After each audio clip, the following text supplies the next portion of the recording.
So I guess mine's easy enough. Okay, everybody, we are here for the introductory episode of the wonderful Masks of Nyarlathotep.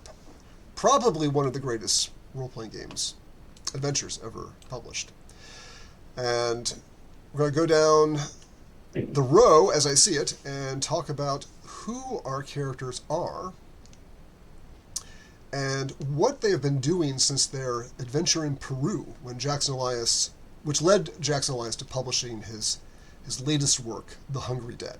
And starting with Ted, who's playing the esteemed Jackson Elias. Jackson, what have you been up to since your book was published about 2 or 3 years ago? What every good author is always up to. Researching a new book, and it's going to be great. He is out and about, traveling the world, researching the next book. So, Zach, tell us who you are playing, where your character is currently, and what he has been doing since the adventures in Peru and the publication of The Hungry Dead. I'm playing Gideon Cross, and I'd imagine I've been making sure Mr. Elias stays out of trouble as he goes and researches his next book. You are not with Jackson Elias. So he is. Oh. Yep, he has launched on his own. So you've been up to your own devices the last couple of years. You have no. There's nobody holding your leash, I'm afraid. Great. Then hopefully staying out of the level of trouble I may have gotten into with Mr. Elias. And is there a city that you're in? Have you decided where your character's located? Currently, I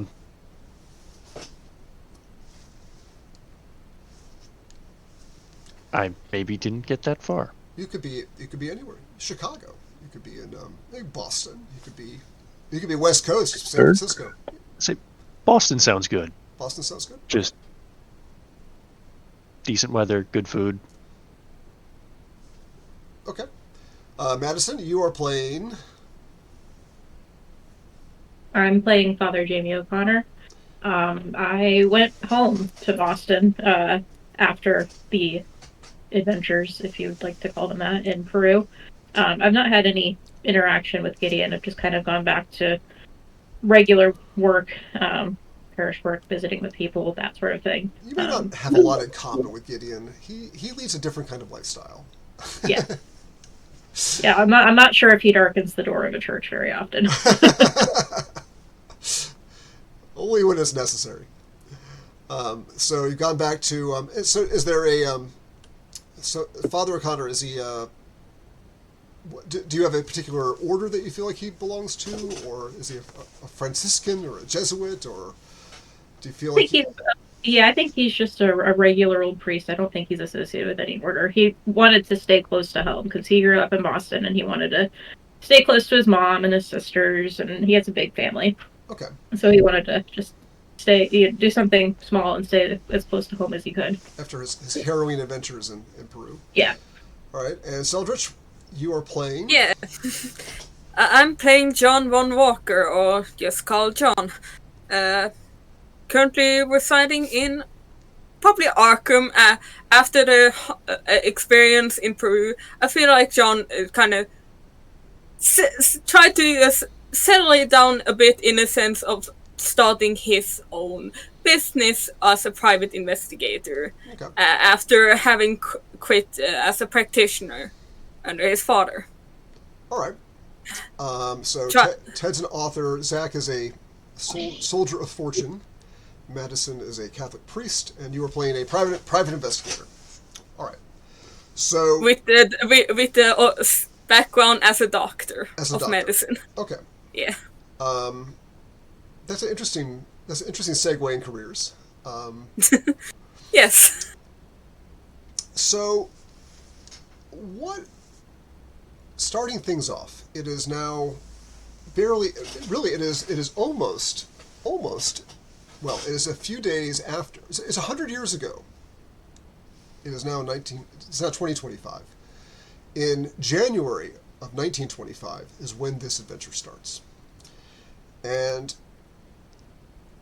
at some point in time, after the first of the year, a couple of weeks goes by, and maybe about a week, and each of you, probably at different times, because it took a while for this to find you, each of you gets a telegraph.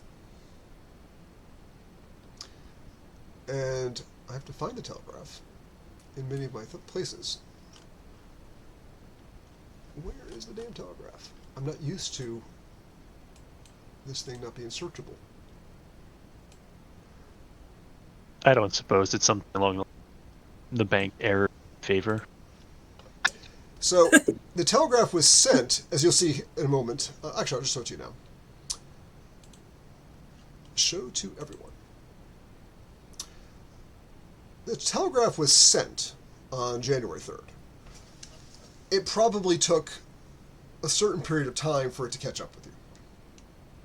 So if one of you wants to read the telegraph out loud, or I can do it. Zach, why don't you do the honors for us? Oh boy. Oh, I can make it so much. Okay. Yeah, you can cool. zoom in on it. Thank goodness. All right.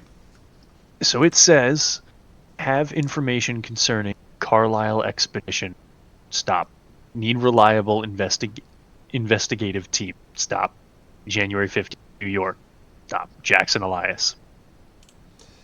Let us say then that for the sake of this discussion, that you're the one who got this telegraph.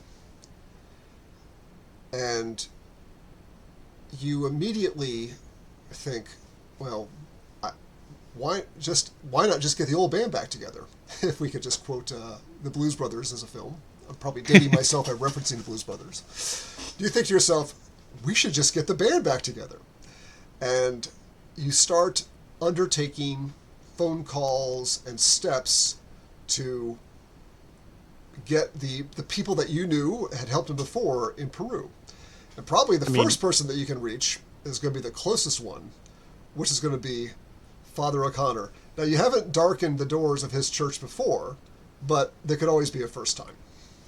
So you get this because you're the only one he really knows how to reach. Like, you're the one contact person that he knows where to find. So maybe it's like January 4th, maybe January 5th, you get this telegraph. Do you take any steps? I don't want to impose your character and take too much agency away, but when you get this, what is the first thing that you do when you hear that? And I'll let you take an education roll right now. Give me an EDU roll. I know it's not your strong suit. But maybe you heard me talk about the Elias expedition.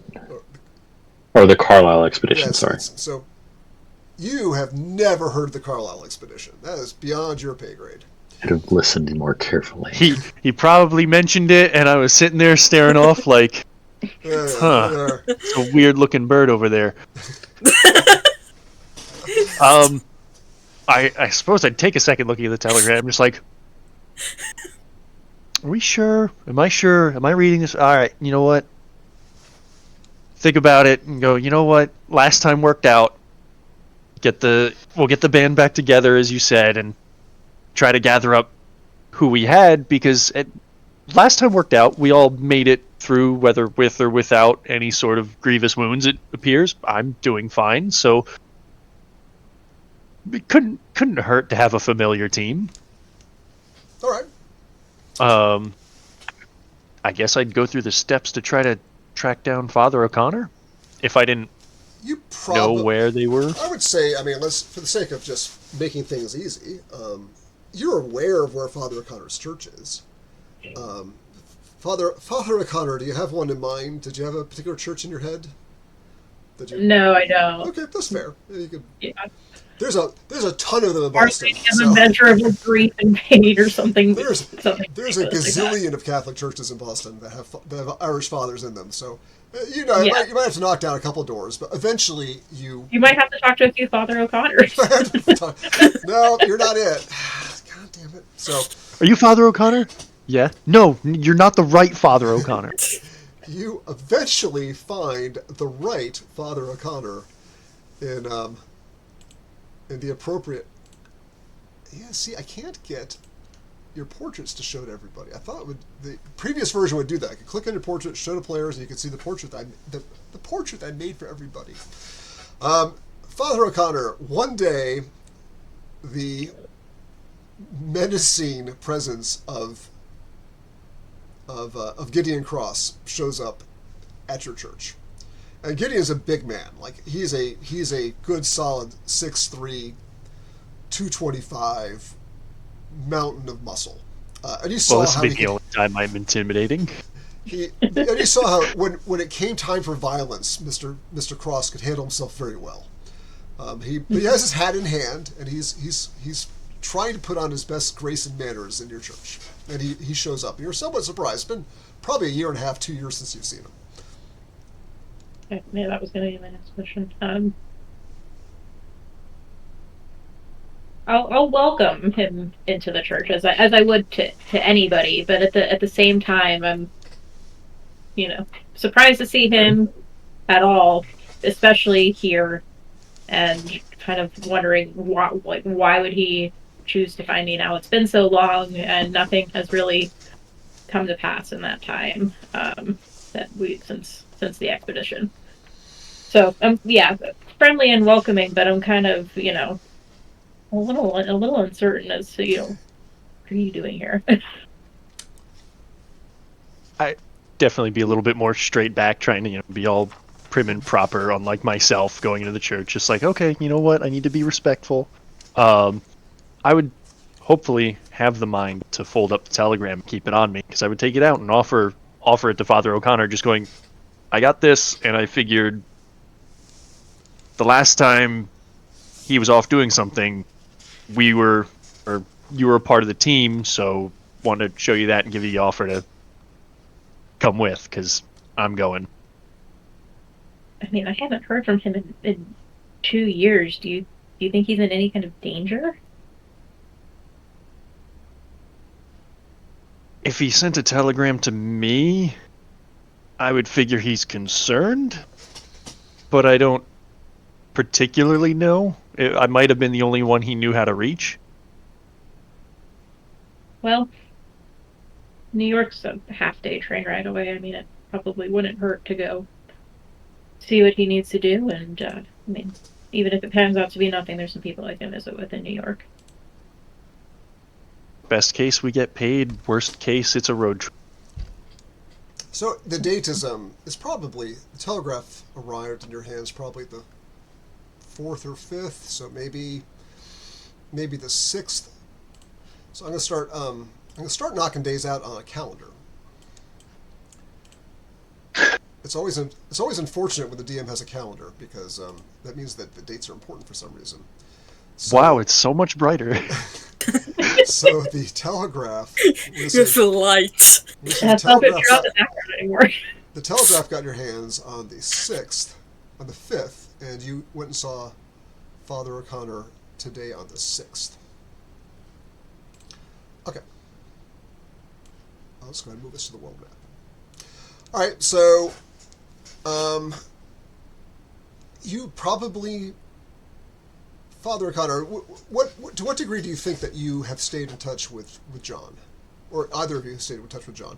Maybe Gideon has a little bit, because it's you heard that John went into a I got the name right, John? It is John. That Okay. Yeah, John. You've heard that John went into a private investigative service, which is sort of like being a soldier of fortune. I mean, it's similar. So one of you will just go ahead and establish has some idea that John is in Arkham, and Arkham is really quite close to Boston. It's closer to. It's closer. It's not even halfway to New York to get to Arkham. Boston, Arkham is roughly the same place where Providence would be in Rhode Island, so it's quite close. Do you guys have a car? Do you guys take trains? How do you imagine your transportation would be? I certainly don't have a car. Okay, a lot of people took trains. It's fine. Yeah. Train, for sure. Yeah. Roads weren't terribly good in 1925 either, so. It is quite a short train ride.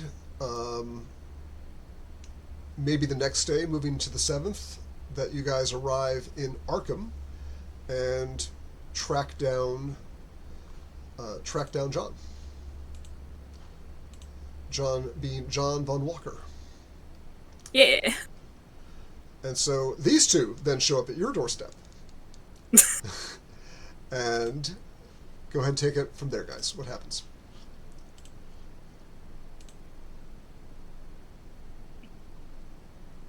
Well, I would knock on the door. Unlike usual, you don't for once he doesn't break the door open. Okay, doesn't start out like that. Have to be polite sometimes, right? Oh, I'm sorry, but all I can imagine, you politely knocking the door. The door it still sounds like you're almost breaking it because John, like I mentioned, worked as a practitioner. He had some wealth, but not really much. So like it's just most of his office is not. It's really his apartment in some sense. So he's just. And do me a favor. So he's just. Father O'Connor. Yeah? Father O'Connor, I had Gideon make an education roll. Please do the same to see if you remember anything about the Carlisle expedition that was mentioned. Extreme success. Oh my goodness. I remember a lot about this. Wow, you were like, I don't know, you were like a fanboy about it. So yeah, like the Carlisle expedition, you hung on every newspaper article. Yeah, you remember that Carlisle was some kind of like, this all happened around the time that you were going to Peru. Was like some millionaire heir playboy type who got together this expedition to Egypt, and they dug up some tomb, and they apparently, you remember, they got massacred. You weren't quite as excited by it, but they were tragically massacred by some like tribesmen in Africa. It was crazy. You remember a lot about it. I mean, not every word, but yeah, you have a very strong recollection of it because you kind of followed that. You remember it very well. Okay, so you get handed the telegram, John, and you have a chance to read it. Yeah. And what is your reaction? Well, do I make an education roll as well then? Yeah, sure. Let's see if you remember the Carlisle expedition. If it's and the role will be success. You remember that Carlisle was some sort of industrialist who was killed in Africa on some kind of a archaeological expedition. A bit more vague. Like I remember that. Yeah, it was a couple of years ago, and he was Big hullabaloo. Yeah, I mean, you don't remember all the details. But Yeah, since this is Call of Cthulhu, you can, of course, go and research this stuff. Right, the game is built around going to the library, looking up articles and stuff like that. So the game builds most of that stuff in. So just remind you of like the flow of the game. Yeah. It's like, well, we will go to the library then and look it up. So, but that is you have a vague recollection of it. So please proceed. Yeah. John looks at the telegram and is like, well, I haven't really had any much cases on me at the moment, so it should be... I'll be okay to take a visit to take a look. Okay. Worst case, it's nothing. Best case, it's something to do. Yes, I would say yes. All right. Yeah. Now you're not in a. I mean, he says January 15th, so you're not in a tremendous hurry to get there. I mean, otherwise you're just going to go to New York and spend, almost a week and a half just waiting for him to show up. You're not even sure where at. You don't have much in the way of. You do know though that last time you were there, since you don't really have a point of contact, you did stay at a particular hotel while you were there. And the hotel that you stayed at last time was the new Grand Hotel on Broadway and 31st Street. And that is where you stayed when you were there for the big publishing party and stuff like that. So it might be good to just go back there. He might expect you to return to the same place since none of you are living in New York at the time. So what do you guys do next? I mean, you've got. It's today's the 7th. Roughly a week is when Jackson's going to be you're not even sure where he is right now. That telegram, you're not sure where it came from, whether he's in New York already, whether he's. You can even send telegrams while you're traveling overseas from ships, because it's all done by Morse code. So you're not even sure where he's at. So what do you guys do with your time right now? It's the 7th.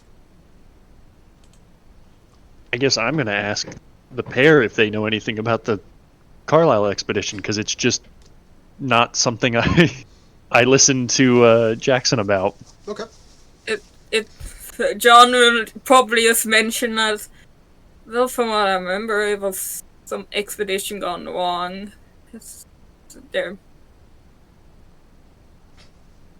Yeah. And maybe since I have this, strong recollection of it, maybe I brought some newspapers that I had saved. You drag out the press clippings. Here they are. I got a few press clippings to share with everybody, and kind of like excitedly, start pointing at my wall of my string of all the things I've read about this expedition. John will look at it like the clippings. It's like, oh, interesting. Takes up one, like begins actually looking at it, because I imagine how John actually heard about the expedition more. It was through word instead of exactly papers, in a sense. Well, he heard it through other people, which kind of muddle it. So I will. So strangely, for whatever reason, Father O'Connor was very much into the Carlisle expedition and pulls out this like little photo album that has all the press clippings from it, and starts passing it around, and no fewer than 8 newspaper articles are present here that you can look at. So, I promise I didn't cheat. or you could have just said I was going to go to the library. Either way, you would have gotten this result, so it's fine. So I'm currently. It's much more impressive that you followed so closely. John asked casually if he can take the clippings to hang up on a corkboard nearby. It's like. Well, the current screen you're on is in fact your corkboard, so you guys can put notes and stuff on this screen. Many games that people that have played this game, the GM puts up a big corkboard with a map of the world, and they do string and stuff and clues and things pasted to it.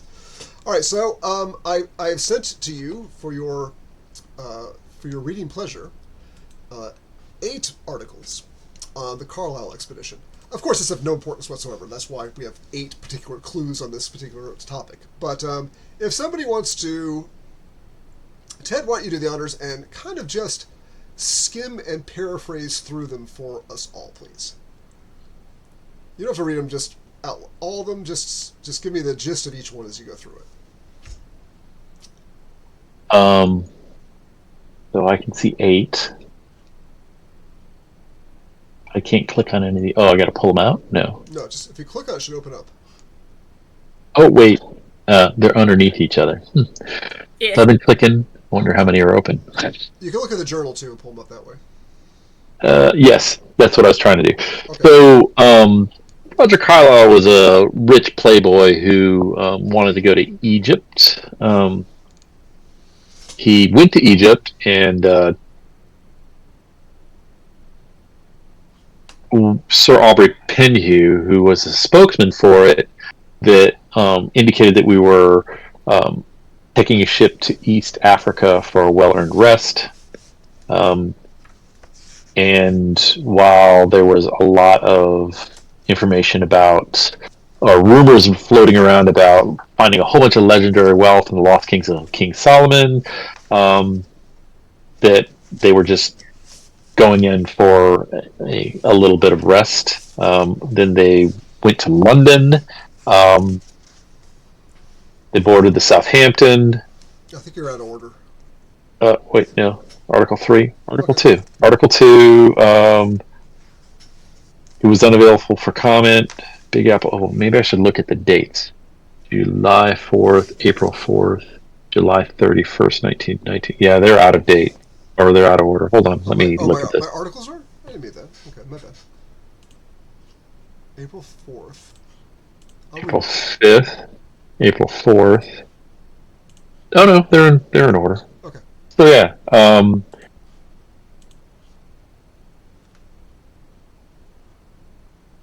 Oh yeah.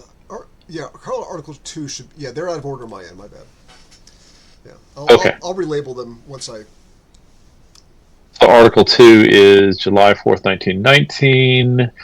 Article 1 is April 4th, 1919. All right. So on July 4th, 1919, the Carlisle expedition departed Europe or Egypt, and they were taking a ship to East Africa for a well-earned rest.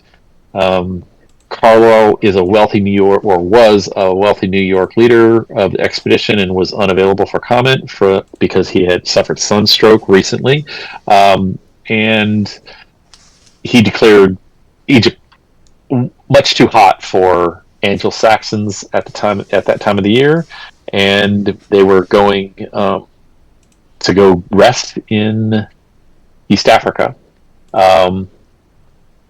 April 14th, 1919. He's quietly leaving New York tomorrow to check out the tombs of Egypt. Is that right? April 4th, July.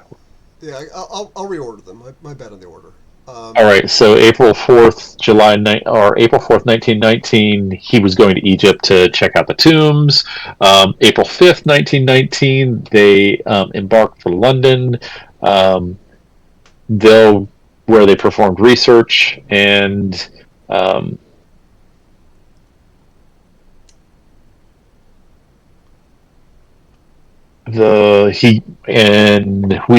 Carlisle turned 24, he spent a lot of money and made it and threw a huge party. That sounds like him.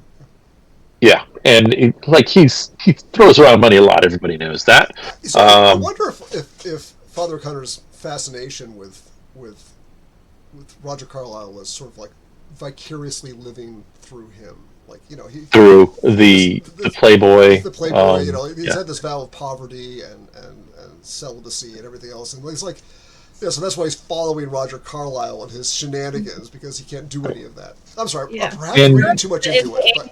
But... of the best adventure novels, people are exploring Antarctica and all the far reaches of the world, and this is a real life adventure novel. And the Carlisle expedition went to Egypt, and there was some comments or concerns or rumors that they had found the legendary wealth of the lost mines of King Solomon.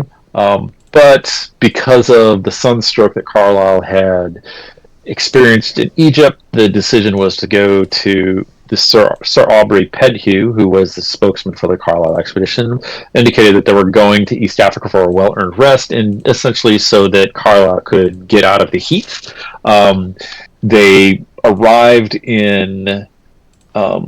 leading members of the American Archaeological Expedition arrived on holiday from digs in Egypt's Nile River. They arrived in Mombasa, and they left inland on the 31st of July for Nairobi and hunting, because that's what you do when you're on holiday. And then October 15th, there was a fear that they couldn't find Carlisle, and the entire expedition had just disappeared. They left Nairobi on August 30th on a safari, but rumors insisted they were actually looking for legendary biblical treasures, which has nothing to do with the rumors that it's possible that they found the lost mines of Solomon. And there's some report that they were intending to explore the portions of the Great Rift Valley in the northwest Nairobi. And March. I got that one out of order. They arrived in Africa in March on the 11th. On the 11th of March, on the Fount of Life. No,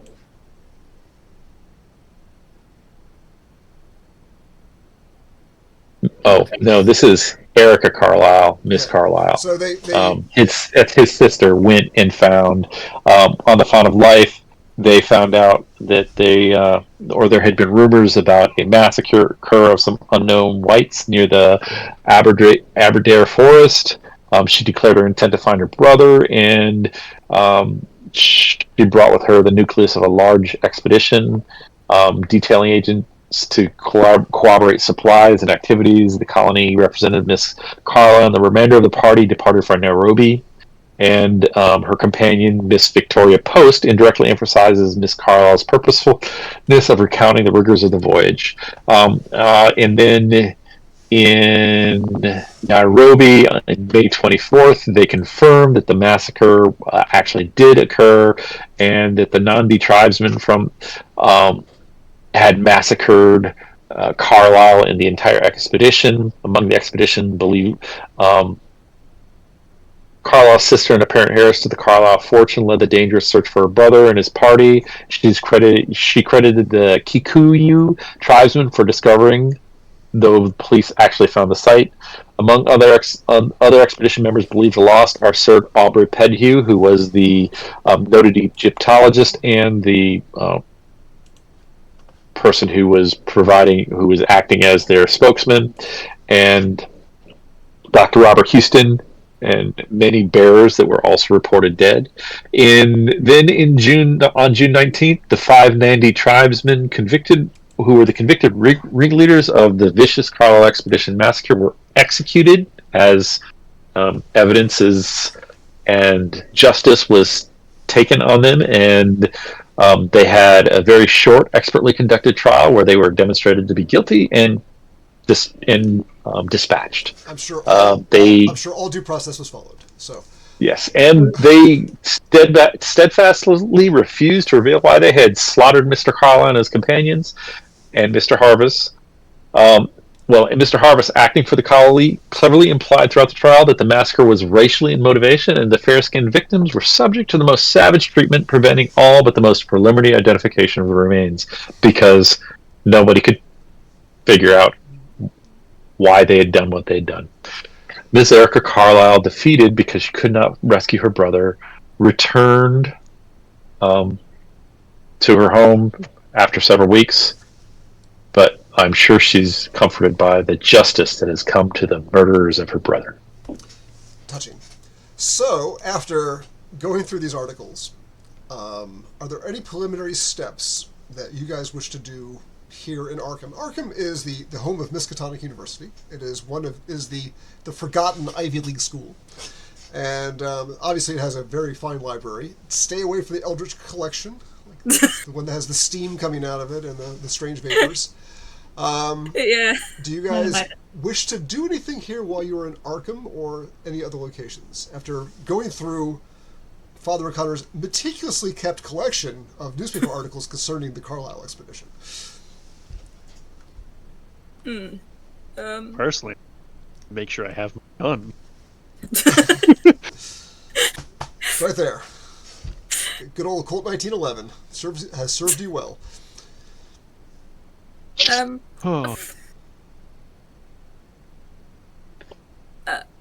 trying to, Yeah. because Oh no, you go first. Apologies. my education score reading has to make my head hurt. Feeling a little less prepared now for what we might. Well, It'll be fine. We can go. You've got I mean, all you have to do now, you know what it's about. You've got Someone who's got a lot of money, we're going to go and figure this out just like we did before. You got Yeah. Nandi tribesmen, all sorts of stuff. Like you got a little bit like, all right. I mean, this library stuff's is not for me. But yeah, we get to Africa. I'm like, I'm set. I've got this. Father O'Connor, what do you feel? I'd like to do a little bit of research to just see what they could have, if there's any kind of like legends or anything that they could have been looking for in the Great Rift Valley. Like it seems like they're kind of Okay. Any of searching the for legendary things. Okay. I go ahead and make a. First off, so lines of things that suggested to me is there's a lot of names being thrown around. Mm-hmm. You've got Carlisle, you've got Sir Aubrey Penhue, we've got Dr. Huston. But yeah, you could try to research that. Mm-hmm. Could Yes, John. Yeah, I was. John would maybe try to see in the library, of course, to try to see if there's any books about just generally cults, like in Africa and throughout it, just generally speaking, as more a general broader, just like, yes, this tribesmen are cool. Maybe Um, let's see what's like it's about like this legend, like specifically like Simon's. okay. There are a number of books on that topic. The the probably the you find well make a library use roll. So back to you, Father O'Connor. You research, and there's a lot of very vague stuff about Africa and possible secrets there. Nothing that you come across that seems very compelling or seems to match what they're talking about of the Tomb of Solomon and great treasures and stuff like that. You really kind of come up with a blank on that. Okay. But John, you're going to look up hard success. Okay, the seminal work on that is probably on African like cults. Is called Africa's Dark Sects, spelled SECTS.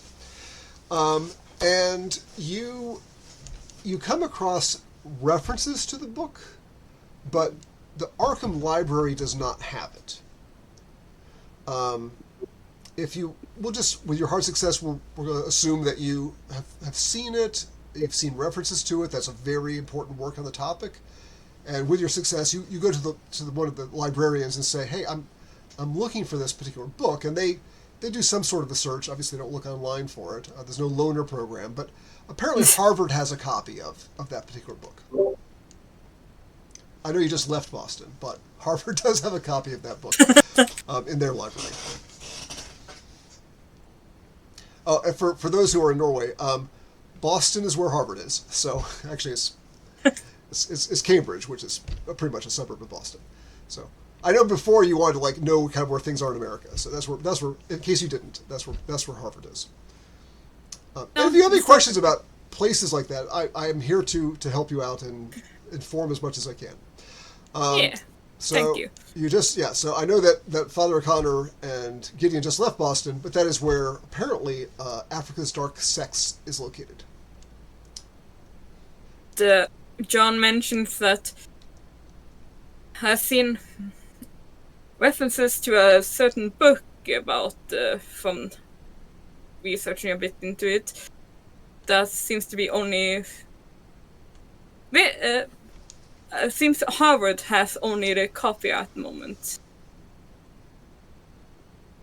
Do you guys think we should head over there?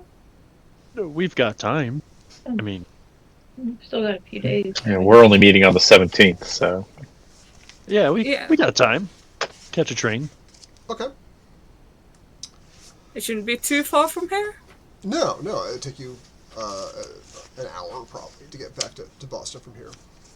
Yeah, it doesn't take you long at all. All right, you travel that day. Let's go ahead and just say that on that day you guys can travel back to Boston, and let me find my reference to that.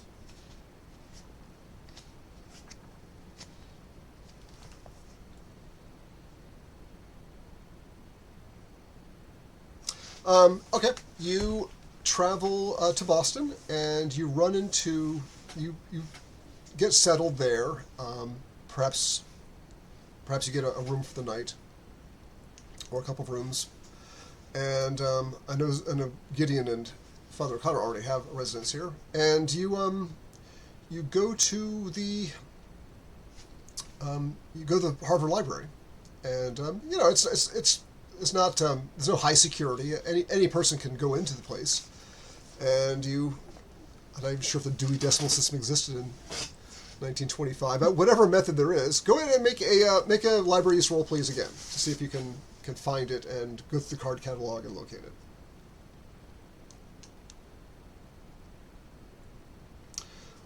Nope. All right, let's have Father O'Connor try it too. You You guys make a group effort at it. You guys do not want to find this book, do you? Maybe the book doesn't want to be found. Well, I tell you what.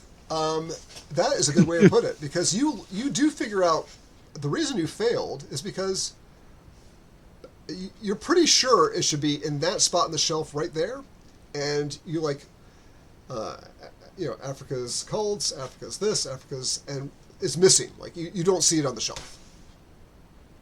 Africa's Dark Wait, Seas. are we meeting in Boston? No, you're meeting in New York. Oh. All right. Yeah, it's not on the shelf. It's not there. John fails in a sense. I imagine that he's not familiar. He was a bit more familiar with Mr. Tonic's library since he's from there, but like Harvard's not much. So he's like kind of wandering about. It's a little more imposing than Miskatonic's library. So after seeing this on the shelf, what do you guys do? Well, her task somebody. Okay. You walk up to the desk there, and behind the desk is an appropriate, prim and proper woman probably in her 50s, and she greets you, and she's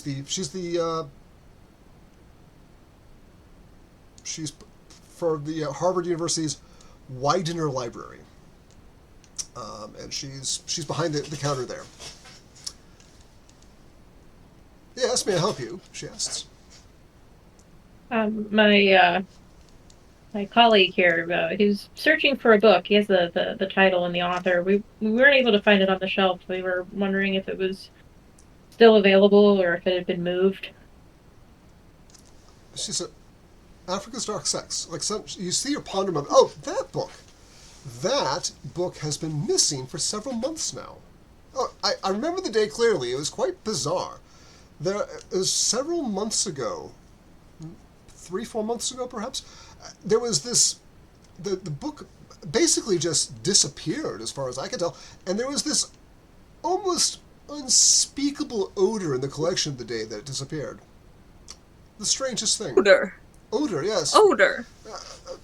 What kind? A bit of rotten meat and sulfur, it seemed like. Very... we had to open all the windows, even though the temperature outside was ghastly, and air the place out. It was a rainy day too. It was terrible, but we did get it cleared out. Thank you for asking, though. You don't pick it up now, do you? She asks, somewhat concerned. Can No, John try? You don't. Yeah, no. It's probably psychosomatic on her part. She just thinks she smells it. Yeah. No. I don't. No, that's certainly weird. Yeah, strangest thing. Yeah, it's been missing ever since. We're trying to acquire another copy, but it's not very easy to obtain. It's some view it as a somewhat lurid and controversial book. The material inside of it. Has anything like this ever happened before with any other books? Disappearing in a puff of sulfur and rotting meat? No, not quite like that. I mean, yes, sometimes students don't return books, but it was never checked out, and it just disappeared.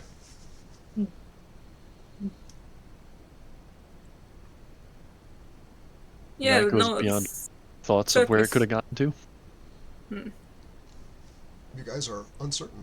There is by the way, if you guys want to use it, there is a handout in there called Investigator Notes. So if you guys want to make notes on things that you discover or uncover, because this is going to be a long campaign, feel free.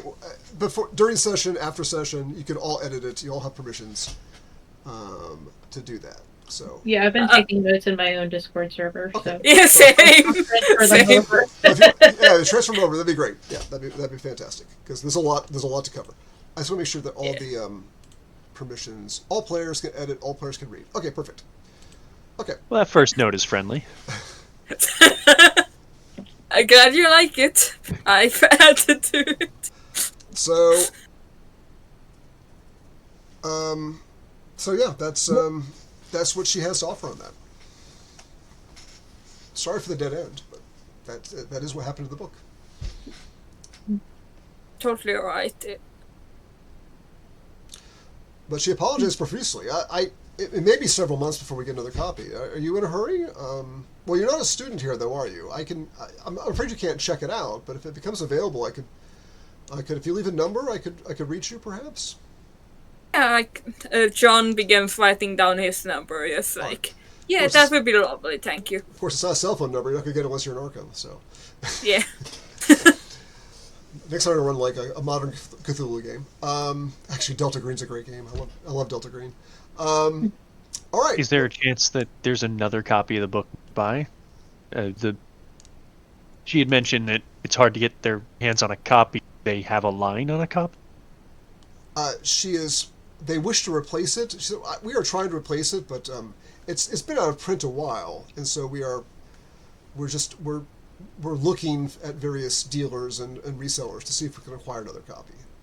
The fact that it's missing is somewhat irksome. It's really more of a personal thing at this point. It doesn't get checked out very often, but it bothers me that it's missing. Do you understand? Do you understand that?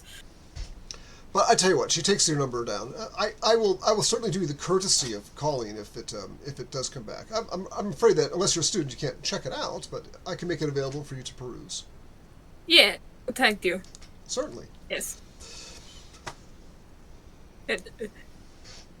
John looks at both of you as like, so, yes. What now? What now? Could look into the other people on the expedition. See what they were getting up to. At least they had. Yeah. You can it's not the modern times, so a lot of things are not easily found, but you could see if Sir Aubrey Penhew or others. Well, you can make some rolls and see. I'll see what you guys roll and see what I can uncover with that. We're going to say that you guys are easily sliding into January 8th with that. So go in and try some research. Do you have library use at all, Gideon? If I do, it's not great. You know. I have it. I do have library use. You do have library use. Watch him nut like a 02. Nah. You find me in the kids section. Like, I didn't even know Harvard had a kids section. Look at these shapes and colors. Harvard has coloring books? Sitting there, the woman from the desk is just hitting me with a newspaper like, no, bad, stop. So, Awesome. so Father O'Connor, which particular of the Carlisle expedition do you wish to research? I'll investigate. Oh, is his name Penham? Sir Aubrey Penhew. Penhew. I'll investigate him. Maybe he's written something, or there's been things written about him. Yeah, that sounds good. That sounds like a reasonable thing. You guys need to up those skills. So, Yeah. John, you go and give me a shot. Who are you researching? John like goes immediately for the one that's most like it's even the name of it, like Erica Carlisle. Just say family in general, if possible. Like see if there's any more news articles just generally talking about it. Okay, Maybe. I'll go with that. Sure. By the way, you can push a roll. So if you push a library use roll and you fail it, you probably like knock some stacks over or something and get kicked out of Harvard Library, and she will not call you if the book shows up. So, success! Look at that. So, you find this out, researching the Carlyles in general. And most of it is sort of in like the Wall Street Journal or other financial based kinds of papers. Basically, Roger Carlyle took over the company, which did a lot of one can imagine a lot of munitions work. Especially, they made a lot of money during World War One, the Great War, you guys would call it. And he his parents died. The parents of both of them died, and Roger took over the family business and was not very good at it. You can read about how the fortunes of the company declined, and there's some grumblings about trying to get him ousted from the board of directors as chairman of the board. And then when he disappeared, Erica Carlisle took over the family business, and it was a young woman, and there was some indications, there's some concern whether she'd be up to the task. But since Erica Carlisle has taken over, the Carlisle business has done very well. She apparently has a great deal of business acumen, and is very good at running the business. And that's kind of she herself has kept a low profile, so she doesn't appear in the gossip rags like Roger Carlisle did. But from your reading, the Carlisle family fortune has improved greatly since Erica took over, especially after Roger ran the business into the ground.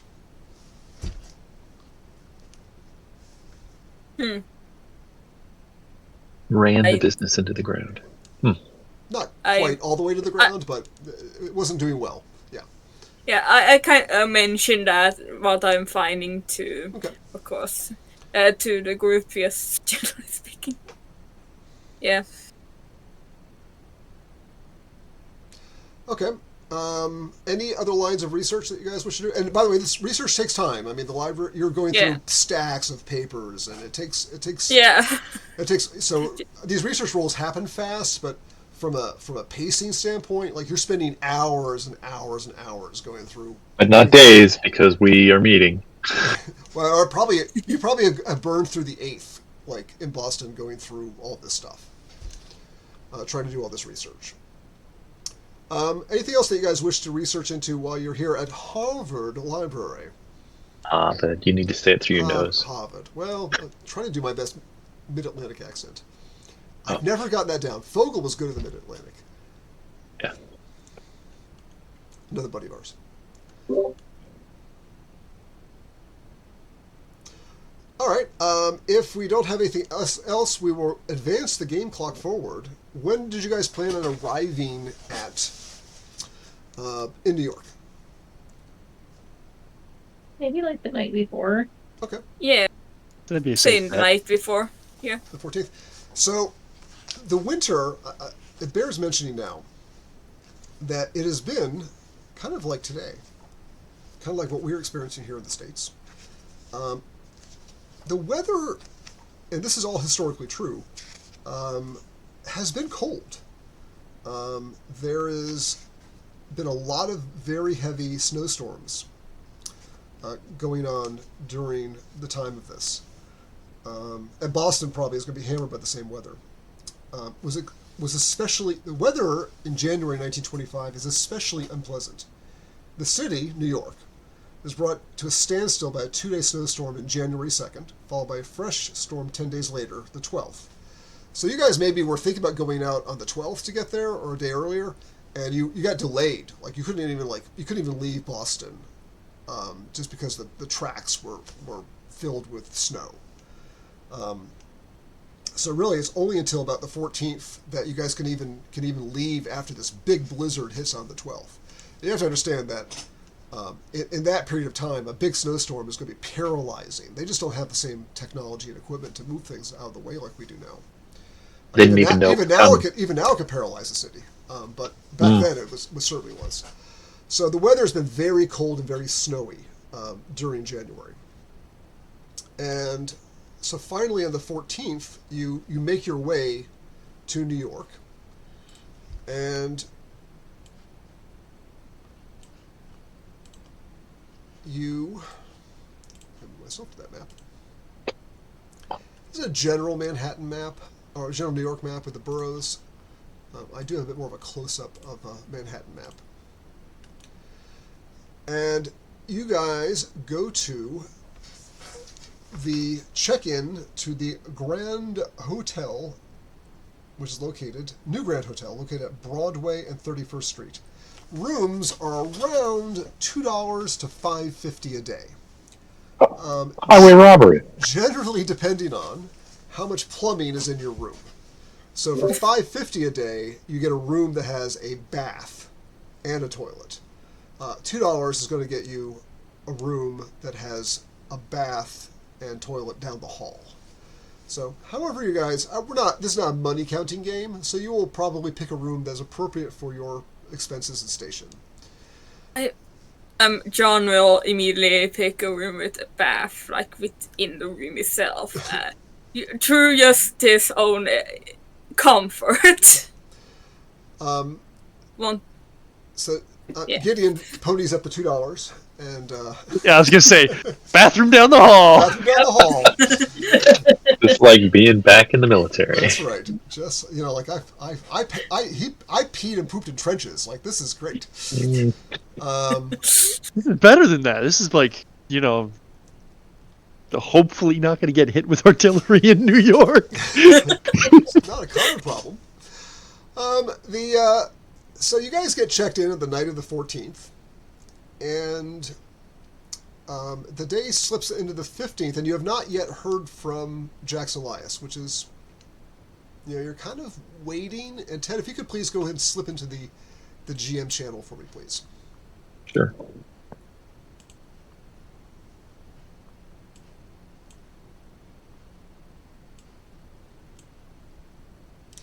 Like very secret GM chat. Secret GM chat. Of course, you're going to die now. Yes, I know. So am I supposed to tell them like, oh, hey, come see me? Wasn't there like something like that going on? Yeah. So you're going to get on and say you're going to get a phone call. You're going to call them. You're going to call the hotel room where they've been waiting, and you're going to be like, oh, I thought I'd catch you there. Good. Listen, I've got some things to do, and just act a little bit. I don't know, like a little worried and concerned, and say, just meet me room 410, 8 o'clock. I got to go. And then just leave it like that. Oh, hold on for a second.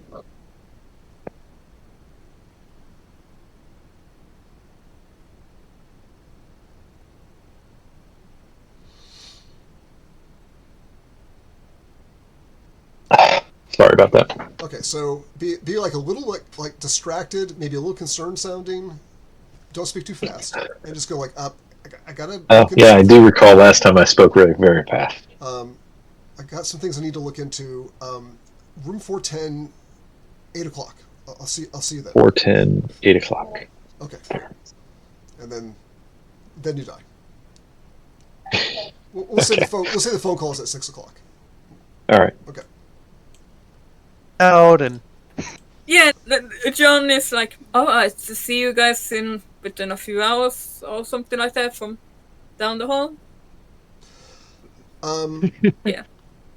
So you guys are you guys spend the day and you're kind of waiting to hear from Jackson, and finally the call's going to go to Gideon because that's the only one that Jackson is sure of as being present. So now if you want to do the call like separately so you can relate it to everybody, that'd be more fun. So let's go ahead and do that real quick. I know it kind of breaks things up, but it's going to be very fast. So we'll be right back.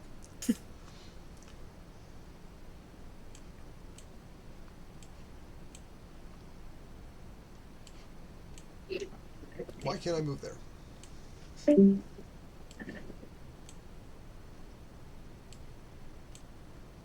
Okay. Gideon, can you hear me? yeah. Okay. You are in your room when your phone rings, and the person at the front desk says, "We have a call from a Jackson Elias." I'll take it. I guess in my room, or would I just take it there? You've been waiting in your room, hoping for the call. It's about 6 in the evening when you get the call. Right. Okay. And they do the little plug switchboard thing, and Yeah. because that's how it worked back then, right? And then you're put through, and then you hear Jackson's voice.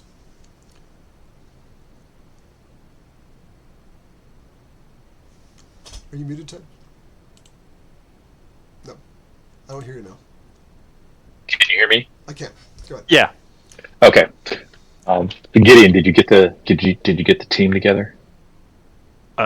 Yeah. I Good. got I have a few things I have to check out and look into, and then we will get together at 8. 8. 8 in room 410. And you're at the Chelsea. Oh, at the Chelsea, of course. At 8, room 410, Chelsea. Room 410. Yes. I'm good. Got a few things to check out, and I will see you then. All right. Okay. Back. So Gideon, you get that call, and what do you do next? I guess I'm gonna go out my door and go knock on their doors again. You guys are all on the same. Let's say you're on the same floor, just to make things easy. It's about 6 in the evening, give or take, when you hear the thumping knock of Gideon on your door. Trying to be delicate, I swear. Boom, boom, boom. Delicate Sounds like somebody's like head is just getting wrapped on a door. Just You each in turn answer your door. Let's just say you're like adjacent, so you hear the both doors at the knocking same on, time. on Knock. yeah. John, you hear Gideon's thumping knock on Father O'Connor's door, and you come out too when you hear the knock. And you see, John. Go ahead. So, what is it? I got a call from Jackson. Alright. He's handling a couple things, but he's expecting us at Chelsea at 8 tomorrow in room 410. 8 tonight. 8 tonight. 8 tonight. Yeah, 8 so tonight at today's- room 410, Today's the 15th. Yeah. Chelsea. So this, by the way, which is why this is kind of fun, is right now the 100th anniversary of when this adventure starts. It is now January 15th at, well, say 23, but it's pretty darn close. So you get this news, and it's getting across town and getting a cab. If you want to get there, it'll take you a little while to get there. Probably close to the time he's saying, give or take. All right. Well, let's get our things and get out. Yeah. Okay.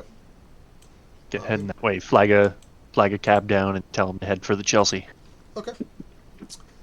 I am going to move you to the next map. Hopefully that cab is not super expensive. John is not paying. You invited me, Gideon. You're paying. All right. I'll ask Jackson to back me up on the business expenses. Yeah. Get there, it's like, nope, it's coming out of your pay. All right, you guys. You guys get your things together. What do you have on you? Let's go ahead and start getting a bit more particular. I know that at the very least, I'm sure Gideon has his switchblade. So, what do you guys have on you? Funnily enough, John also has a small switchblade in his pocket. I was. Oh, and Gideon has a pair of brass knuckles, which he probably prefers to the switchblade. He has. You've seen him literally knock a person out with those in one punch. So he has brass knuckles, switchblade. Are you bringing the heat or not? I thought about it earlier. I was like, if we're in Harvard, I definitely left the heat somewhere. Like, it feels wrong to go into Harvard carrying a piece. I'll leave the piece behind for the moment. Okay. I feel like I shouldn't just be like romping around New York with it. Father O'Connor, do you have anything in particular you're bringing? I got my cross, my Bible. I'm good to go. Yeah, no weapons, not yet, unless you want to like get beat up with a book or something. But yeah, Getting hit with a book isn't fun. John, I am going to be honest, John probably brings most of his stuff on, and he's like very practical in the sense of he has very little, so he just brings everything with him on his person. So he has, like, of course, his small doctor bag, like doctor bag, aka his bag of just general stuff. Like, he has some papers in there, some just general, bit of everything. He needs to soon buy more stuff because it's been like, it's old. It's like some stuff are missing, so it's just like just general things. He also has, of course, a small switchblade in one of his like inner pockets of his coat, as well as his revolver actually strapped like on his like side, like under his coat, so it's not really visible. Okay. But it's there. All right. Well, you go across town, and the Hotel Chelsea is on West 23rd Street between 7th and 8th Avenue. It's a big 12-story red brick hotel.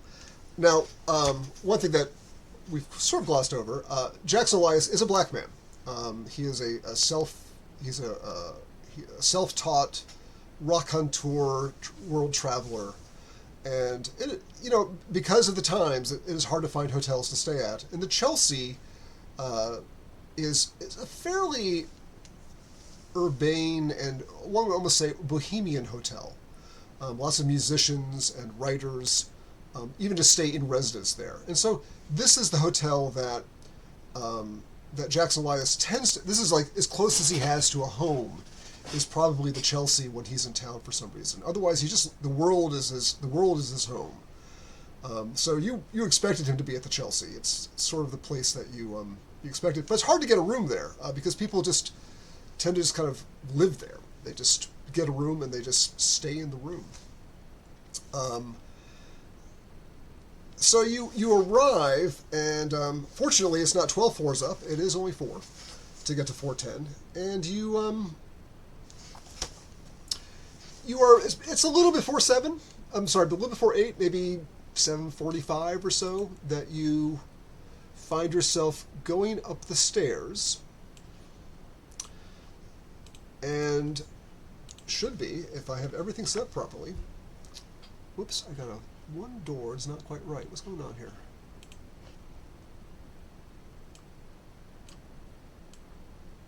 Okay.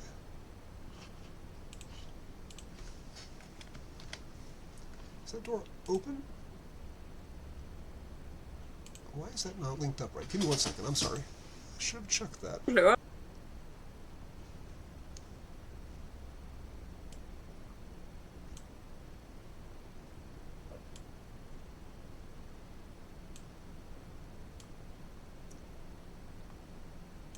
Hold on.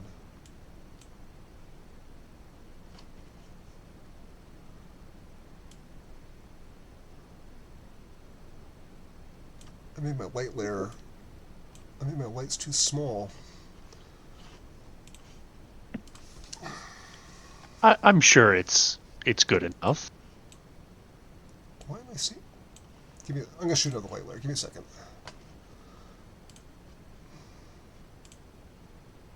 Regular.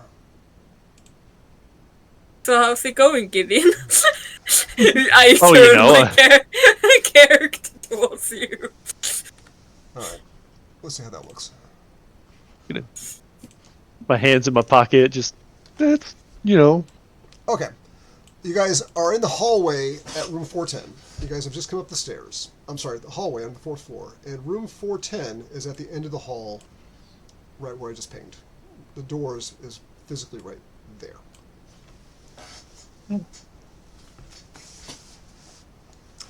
Guess we just walk up and knock. I mean, it's not like we're expecting trouble. He was just You are not in particular? said he had to handle a couple things and meet him at the room. Okay. I feel like it'd be kind of silly to all right, this is how we're gonna do it. Clear the doorway and jump in there. Just walk up, knock. Mm-hmm. Although I think Gideon should probably do it because you're the only one that he's for sure expecting.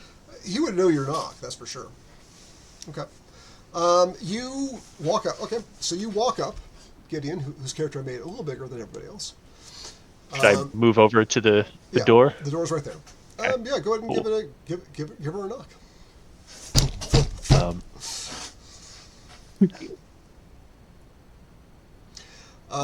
You knock. Yeah. And I think that most people that knock, the next thing they do is they listen. Like, is anybody there? You're listening for a come in, for somebody moving around. So I think a listen roll, even if you didn't ask for it, I'll make that almost an automatic. Like you're going to try to do that. Yeah, why not? Okay. Give me a listen. See if he's maybe mid-conversation or some sort. Sure. Give him a moment.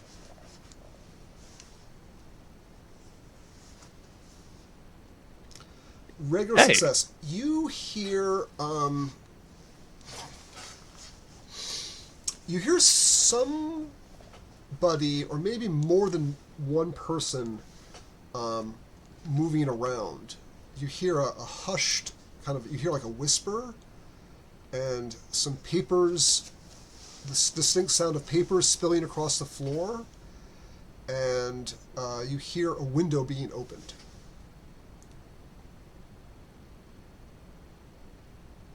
Be good. Guess I would like look at the others and knock again and say, Mr. Elias, it's Gideon. You all right in there? I know we might be a little early. Make another listen.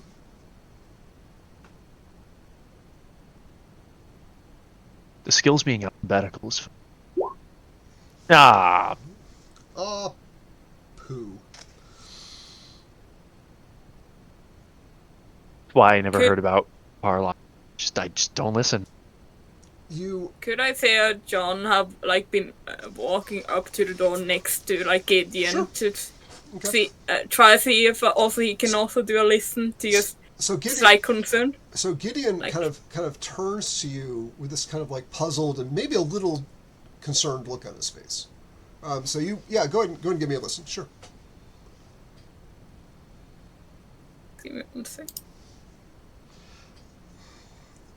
You think you might hear somebody moving around, but it's like somebody's trying to be quiet.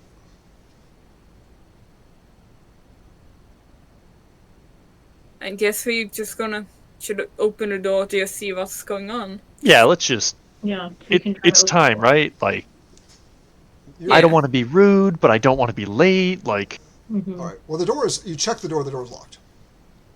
okay, that's a different problem. You're a big man. Say, we could. I don't suppose anybody wants to. You know. Try to You know how this pick works. the lock. If Yep. a shoulder or Nah, a kick. nah. A kick just to the left of the doorknob, and that thing will. Yeah, let's kick it in. That'll be a strength check. Which is Sure hope I didn't do this one. that is your strong suit. But it is. There we go. All right. Yeah. You kick the door open. I guess I'd announced that with, we're coming in. Okay. I guess maybe. Yeah. Just, hey, we're coming in. It sounds like something's going on in there. All right. You kick the door open, and you're aware that because you made a listen roll, you heard that there is somebody there, and I'm just going to let you. You see, okay. You kick the door open, and you are almost immediately attacked. Joy! Yeah, there is an African American man, and he's dressed in a shabby suit, and looking in the back of the room. I'm not sure what you can see. So you can look in the back of the room. You see one or two more. One of them is already beginning to go through the window, and there's another one who is looks like he's maybe white or Irish or something like that. He's not African. The guy going through the window is, and all of them are wearing these sort of tribal headdresses. They're like a band around their face. They're the little like mask, and there's like almost like a flap of like flannel or maybe felt. It looks like a tongue, sort of hanging there. It's this kind of weird, odd headdress or mask that they're wearing. And on the bed, now Gideon, you've seen a lot of horrific things, but really you can't deal with much until you deal with the guy who's coming at you with was literally a machete right now. So, so Oh boy. so things suddenly got violent very fast. Could have brought my gun. So you are going to roll for the turn tracker. All right. His initiative is a 75. Oh, damn.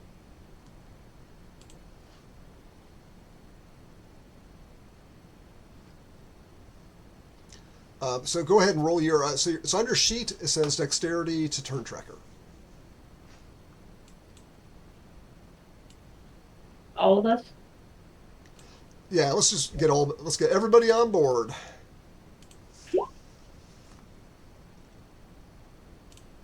You said it's under. Weird. Oh, dexterity. Okay. Yep. 3, 2, I need 1. Oh, did I need to click turn? Did I Oh, screw something? You guys have like Yeah, super high. go to combat and then click dexterity. Oh. Oh.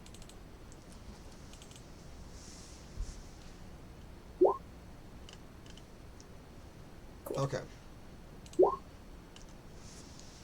This guy is coming at you. Are you going to fight back or dodge as he attacks? I mean, he's already coming in and swinging, right? He's coming in swinging. He has an odd-looking machete type thing in his hands. The guy right here, he's sort of, he's picking, this guy right here is picking things up off the ground. And this guy is like getting ready to go out the window. And this guy is either attacking or running into lane action, something like that. They've ransacked the room.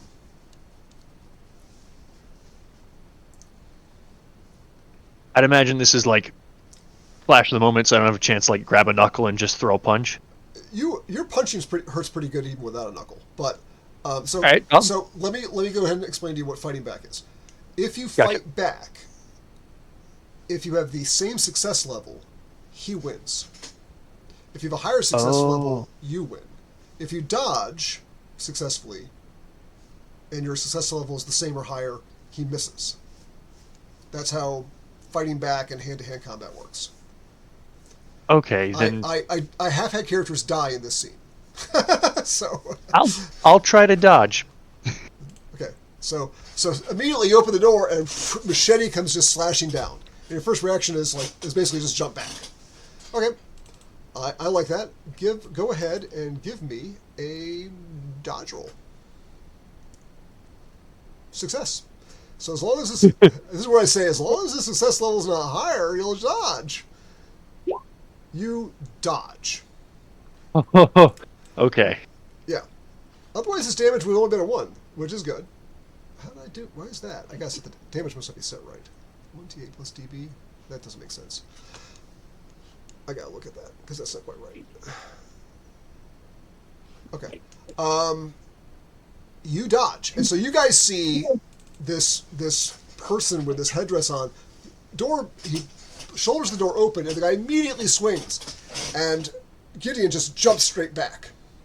And the other two they're kind of getting ready to leave the room. They're kind of fading back. One is sort of in the window, and the other one is going through the window. Gideon, it is your turn. You are up.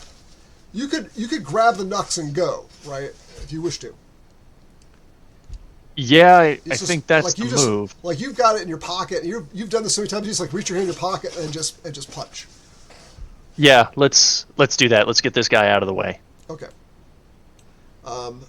You're pretty good with that. So you kind of go into the room, and you're going in hard. You're going in swinging. So give me a roll, please. Oh my goodness. Oh, He really surprised me. He certainly did. He was dodging. oh no. He was dodging though, and he fails. So that's a push. Okay. All right.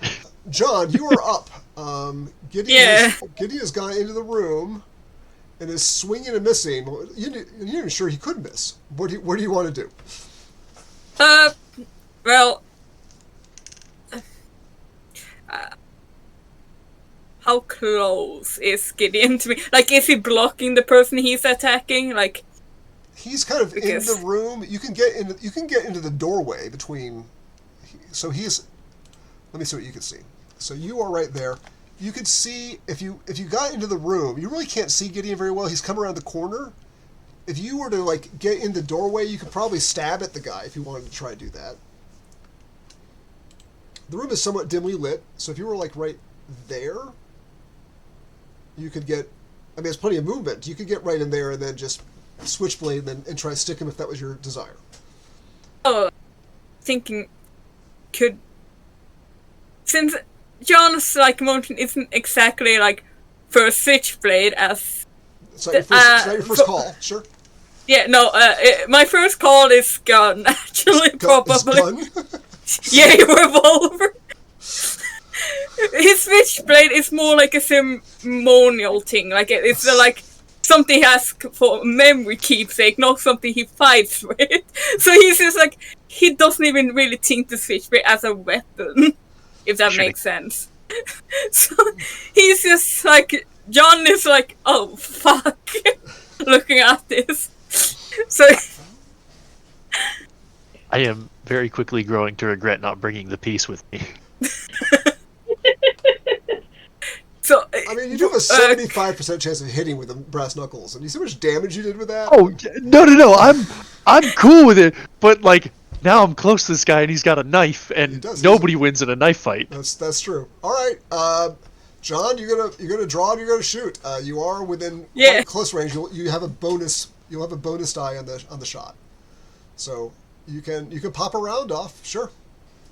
You will, of course, make a lot of noise doing that. Like you're gonna like the hotel's gonna hear gunfire going off inside of it. So yeah, that's the one thing that's like. Hey man, he started it, so it's fine. That is a big cat, by the way. What is that thing?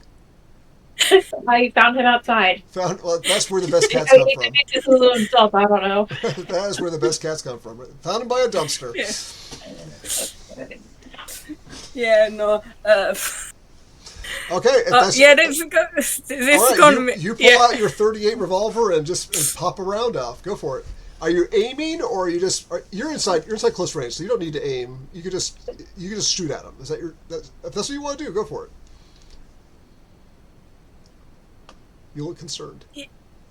Go for it. Because, like I mentioned, it would be a first thing, but also John does realize that yes, this is gonna make a lot of noise, and this is gonna look suspicious. I imagine you have fuck. some kind of a permit. As much as you're a private investigator, you probably have some kind of licensure that will give you some cover. So you're. Yeah. Yeah. I don't know how covered we are. We kicked the door in. Yeah. That's not Jackson Elias swinging a knife at you, so it's okay. You heard. That's fair. You heard him scream and went in after him. You guys can think of something. All right, go. Yeah, we got this. Give me an attack roll with a bonus die, please. Yeah, alright. With the bonus was it? So Yeah, at the bonus die, this will replace the 75. So okay, so it's 85 and 75. So that shot misses. Pew, and Father O'Connor. I mean, things have gotten very hairy very quickly. Yeah, I do not want to get involved in this. I don't have anything I can fight back with. I'm gonna kind of can I just stay out of the room and kind of watch the hallway, make sure nobody's coming. Sure. To up the stairs or out of another room or something like that. Okay. Say, rear cover is important. It is. All right, this guy. He's going to spend one more round swinging.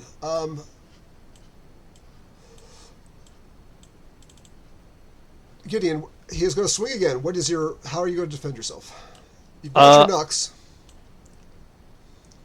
I think I'm just gonna try to dodge again.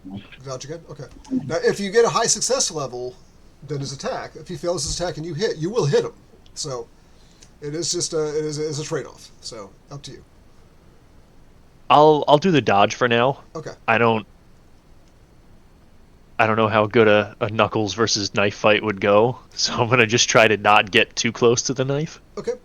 He's going to fail. So if you rolled the knucks and won, you would have hit. But that's okay. Yeah. You don't know until it's done. You don't need to roll the dodge. Yep. You're fine. I committed to the. Oh, okay. Yeah. Yeah. So he misses again. Actually, his success is 55. It's not terrible, but he did miss.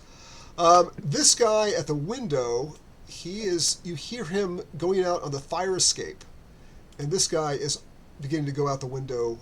He's moving to the window, beginning to go out it as well. So you only have one in the room. That's the good news. Bad news is they might be getting away with stuff. Gideon, you are up though. I'm gonna try to knock this guy's block off, get him out of the way. Okay. There we go. There's the Nux. All right. So if he's going to fight back. No, he's going to dodge. Hard success. He dodges. Craft.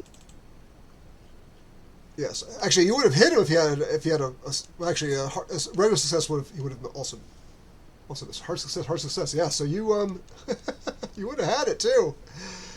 I just kicked the door open and immediately meet my match. John, you are up. Looks like this guy is getting ready to try to join his friends going out the window, but it's up to you. What do you wish to do? They're swinging and dodging and throwing punches and slashing with knives.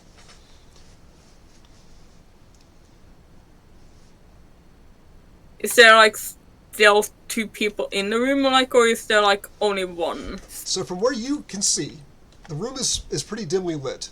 Yeah. You can see over here, the two have gone out the window. And there's still the guy that is sort of on Gideon and still swinging while those two are going out the fire escape.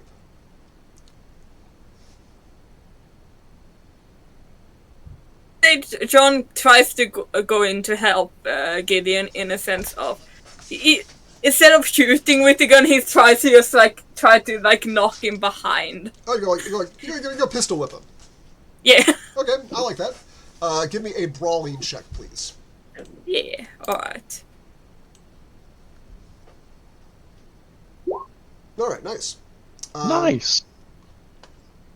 So now there is a rule that if you dodge multiple people, you start to run out of actions. So let me see what the effect of that is. Look at the rules and not the adventure. How dare this guy be so good at dodging? I know, right? We're sitting there just with every. Let me first roll to see if he even does dodge. So hard success. All right. Yeah. Oh my God, who did we meet? I don't know. It's only a 47. It's not that good. I'm like sitting here throwing punches. Like I swear I'm good at this. I swear. I know. It's always like that, isn't it? He dodges, and he will on this turn. He is also on his turn. He is basically withdrawing from the fight and trying to run away. And he's getting ready to go out that other window. There's still stuff in the room. They haven't ransacked it completely. You caught them in the middle of it. Are you gonna let them go, or are you gonna go after them? Gideon? I'm gonna try to go after this guy and stop him from getting away. And worst case, if we can get him and I don't get shanked to pieces, maybe we get something out of him. Maybe we know why he's in here doing what he's doing. Are you gonna try to grab and grapple him, or are you gonna try to knock him out with the Nux, or what is your call on that? I think I'm gonna just try to knock him out. Okay. And if it works out in our favor, it works out. Just because I don't want to try to grab him and then have him wriggle around and stab me. Okay. So he breaks for the window, and you break after him and go swinging. All right. Hopefully he can't dodge a punch coming from behind, and hopefully I don't kill him. Now, I'm gonna give him a penalty die in the dodge because he's trying to go through a window and dodge. That's not easy to do. Right. So you want me to roll for the attack? Yes, please. Alrighty. Okay, regular success. But I'm going to do a penalty die, so that becomes a 97. So he will fail that, and you just kind of clip him. So it's not enough to knock him out. 3 points is not a major wound. So you clip him pretty good, but it's not enough to really maim him or. I just took the hit points off you. Sorry about that. I meant to take the hit points off him. He's right there. He just knows I'm there. You have definitely given a strong reminder that you were present. These guys are now trundling down the stairs. You can hear their footsteps as they're going down the fire escape, going down. John, you're back up again. You gonna go further into the room? Yeah, I would say so. Yeah. Okay. You go into the room, and for the first time, you really get sight of. I have your flashlights on. Let me go ahead and take your flashlights off. I like the flashlights, but they're not on right now.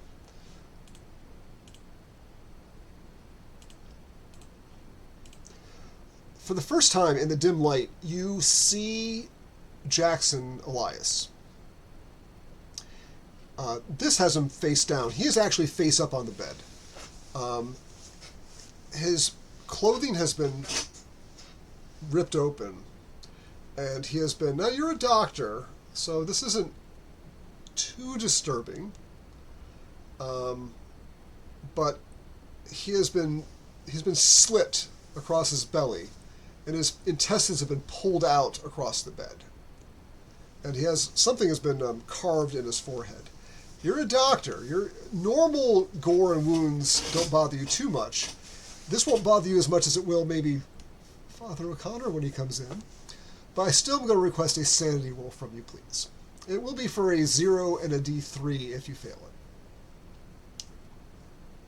Even with immunity from my thingy. It is immunity from most gore, but not really extreme like ritual killing gore. Yeah. So, yeah. No. I mean that's fair. I'm giving you a lot more immunity than the encounter is actually worth. So. Yeah, immunity sandals without viewing a corpse or gross injury. Yeah. So this is a little more than a gross injury. This is a ritualistic disemboweling, which is a little like, whoa, that's disturbing. So give me a sand roll, please. Okay. Is he gonna make it, Doc? Is he gonna make it, Doc? Put that in the notes, please. Okay. You handle that quite well, and you're like, whoa, that's a lot. And you see Gideon is tussling with the guy in the window, excuse me. The other ones, you can hear their footsteps going down the stairs. They probably have gotten away, but the one in the doorway is still there, and in his turn, he goes through and is beginning to go down the stairs as well. Some of these guys are actually down at street level here in a few moments, and you see waiting for them at the bottom of the stairs, an old Hudson. It's a variety of car from 1910, like an old Hudson clunker down there waiting for them. Smart clunkers. And so this guy's gotten through and is beginning to go down. Gideon, what do you do in your turn? Father O'Connor, I'm sorry, I skipped you. What are you going to do? Do you come into the room? Yeah, I'll enter the room. John, do you say anything before Father O'Connor comes into the room? Father, I feel like you shouldn't be in this room. It is not something you should see. If you're... Yes, yes. If you're squeamish. Be warned. Be warned. It's like John would say. I'll give you with the warning, since it's not a shock. I'll give you a bonus. I'll give you a bonus die on the sand roll. Okay. So you come in. The room is dark too. Mm-hmm. And as described. All right, you didn't even need it. However, as not somebody who's used to this, you do still take a point at this. Somebody who is a friend of yours. Sorry, Ted. Yeah, Ted was only here to die. As a close friend of yours. Ted is here to die. Goodbye. It snaps out of existence. It was a ploy of mine to establish Jackson as a character before killing him. So, yeah. You see Jackson, who you still recognize, laid on the bed, horribly disemboweled, steaming, roping intestines splayed out across the bed. I mean, probably still twitching in a few places. It's quite gruesome, and you still take a point of sanity. Gideon, you look over there like, I've seen worse in the trenches. That doesn't. Yeah, but that's my boy Jackson. That is your boy Jackson. You're a little pissed about that. So, That was your meal ticket.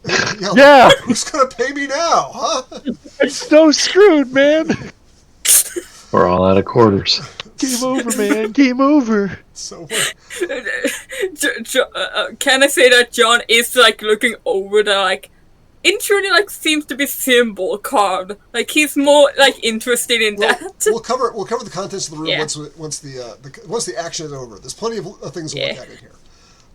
Yeah. But All right. Gideon, this guy is now out the fire escape. The other two are down at ground level, getting ready to get into this, actively getting into the car. You've got the guy there. You've got the car 4 stories down below you. What are you going to do? I'm gonna go out after them, and if I can't keep up with them, at least try to see if I can see the tag on their car, because There we go. I'm Grab the tag. fairly certain that they have tags in the 1920s. They do have tags. Give me They did. Give me a spot hidden roll of that. Right. Oh no. Success. Okay. Right.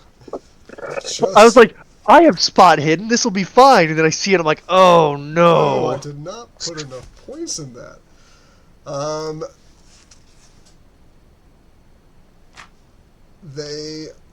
There is a tag number, which I should have written down. I'll just say you get the tag number. I think the number itself is not Okay. terribly important. B827D. You said B827D. Yeah. Bravo 827D. Okay. And as you kind of pause to get the tag number, and these guys are just faster than you. You're a big guy and you're super strong, but your main trade-off and all of that is you're just not that quick.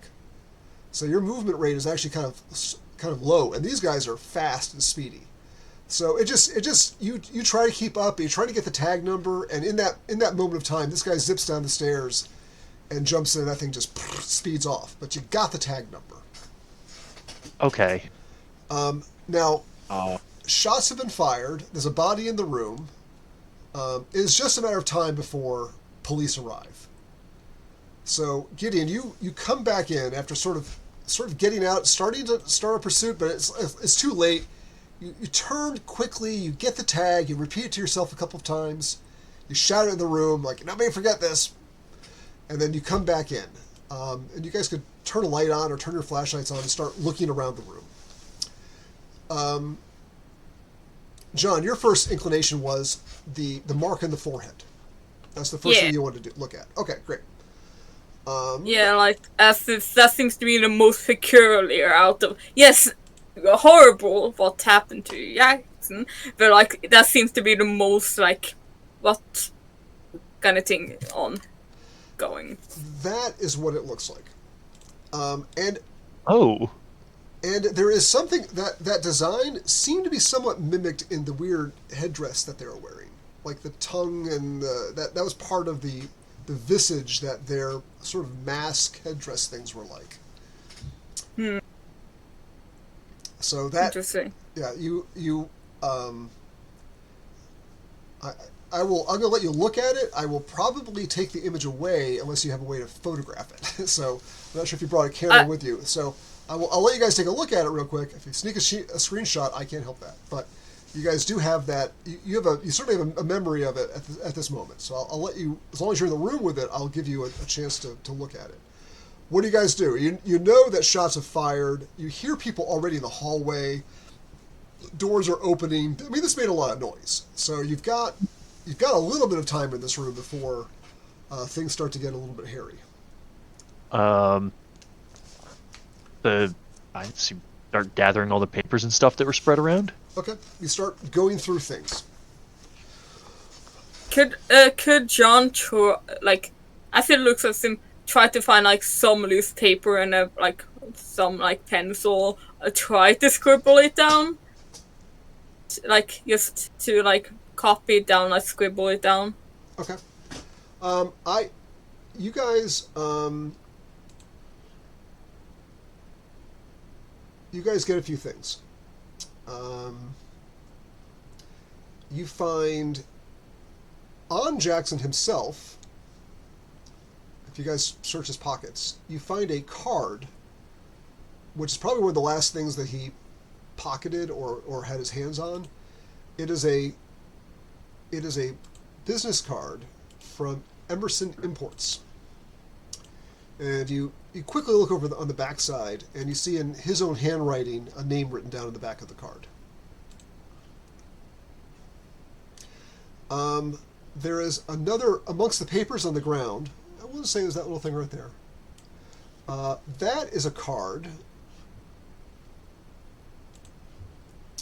which will have a name that's familiar to you, which is the Penhew Foundation. Now you recall that the Egyptologist who's on the trip was Sir Baronet Aubrey Penhew. There is a letter from the Harvard Library written by Miriam Artwright, the librarian that you guys met. And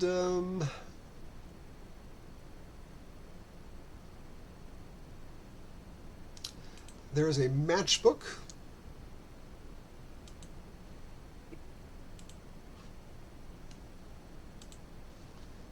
There's another letter. This one directed to a Mr. Carlyle from 1919. Does that have been 6 years ago? Yeah, it would have 'Cause been we're in around the time 25? of some of the expeditions. And finally, there's a playbill, or a lecture playbill for a lecture of some sort. Not sure what its importance is. Now, you guys quickly go through the room, and these are the things that you pick up that seem of immediate interest to you. And you don't have... You know the cops are going to be on the way. Like, already people are outside, they're milling around. You hear a person gasp and go, oh my God, is he dead? You hear your voices are going... The place is becoming alert that something has happened. The hoodlums have gotten away. What do you guys do? Do you wait for the cops? Do you beat tracks out of there? What is your reaction to the situation?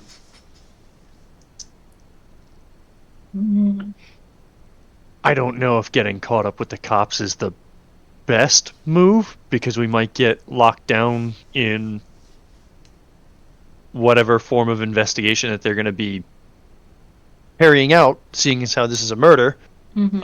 So I think we maybe gather what we can, pay our respects, and go the same way. The gunman is the wrong word because they had knives, but the knifeman went, and get out of here.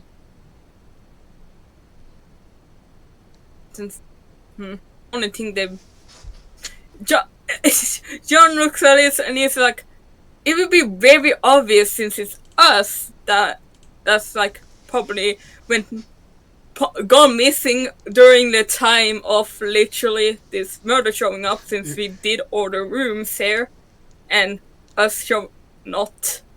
So it's, and since there's already people outside, John probably heard it down, like, is he dead? Like, people have seen us in this room. Have we been seen specifically? What's the question? Have we been seen specifically? Like, Yeah, there's people outside. Yeah.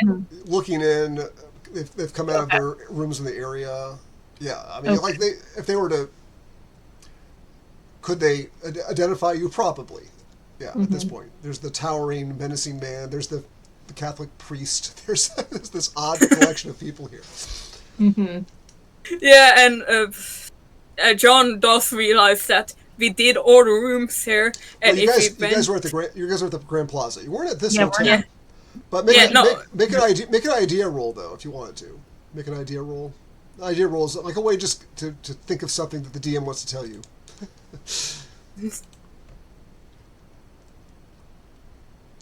Yeah.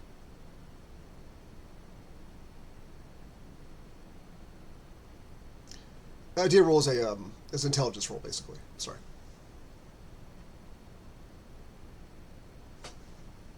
Nope. All of you can make it because you're talking about consequences and possibilities. Critical success, Gideon. Look at the big brain on Gideon here. Curse you, Gideon, that they called you like at your hotel room, and so you know how switchboards and stuff operate. Like he called their switchboard, said put me through to the Grand Plaza. The Grand Plaza said put me through to the room of Gideon Cross. So they're gonna put 1 and 2 together and go, okay, he called him, and then suddenly this guy's dead. So, and once they see Gideon, once they see you, then people will say, "Oh yeah, he's this really big guy," and they're gonna Person of interest. then you're a person of interest, running away from a murder scene. so then we wait for the police and explain what happened, and pray that they don't go, well, clearly you guys ritualistically killed this man. The incredulity in your voice is amazing. Well, I just If people heard gunshots, and it's pretty clear that Jackson was not killed by a gunshot. That is clear, and you guys. that's fair. There were other people here. We were, I was saying none of us, unless we really got handsy with poor Mr. Jackson, probably aren't covered in blood, You are not. which would hopefully clear us of the yes, we didn't do it because, as you see, I don't have his entrails on me. that is what we call a clue. there's not clothes for a guy this big in this room. Yeah, no. Before we continue, was I able as John to try to copy down the symbol on a paper, Oh yeah, draw it? you could draw it down. Sure. You could Alright, you could cool. jot it down. Sure. Yeah. I mean, you don't have a lot of time because eventually the police do show up. Yeah, no, I mentioned John just scribble it, finds that, near his paper that is, blank, or, turns the paper over, and just scribbles with what he can find, a pen, nearby, kind of hastily scratched down before posting it, and then begin talking to Gideon and Connor, about what situation. We have a pretty straight story here. We came to see our friend. We heard something in the room. The only thing that maybe gets a little shady is you start stealing some stuff out of the room. But other than that, you guys are probably pretty good. We also have the telegram still, Gideon, right? You have. Yes. Yeah, I wouldn't have gotten rid of it. Mm-hmm. Well, initially, 2 beat officers show up, and they I'm definitely Fail gonna the hide sanity check. the brass knuckles. Just that's- howdy, officer. 2 uniformed officers show up initially, and they take a very brief statement from you, so what happened, what's going on, just quick impression. So what is your answer to that? I don't want to belabor a police interrogation because that's not super interesting, but what is your initial response to that? They don't separate you, which is bad police procedure. So they ask you as a group of 3, what happened? What happened here?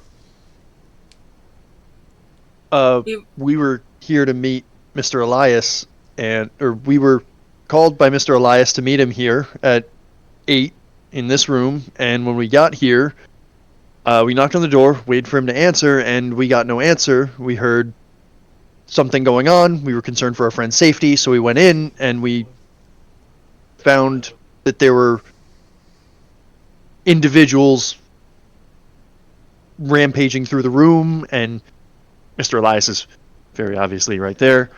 No longer with us. So those guys ran, and we weren't entirely sure. Somebody who's better at talking, please. All right, no, you're good. This one, a brief summary. After maybe 20 minutes or half an hour, a detective shows up, a more accomplished individual. He is Lieutenant Poole shows up, and he takes more thorough statements from you, and asks you to please, takes a brief statement at the scene, and asks you to please come down to the precinct on West 20th Street.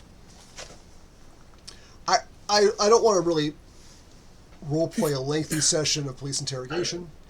No, it's totally fine. Are you guys going to be pretty? I mean, you gave a pretty straight story. Do you give the information about the Hudson with the tag number? Um, Because those are all the details he goes into. Did you touch anything? Did you see what they look like? How are they dressed? He's like all these details. He so he pretty, definitely described what they were he pretty dressed like, clearly and seems to get past you guys being suspects.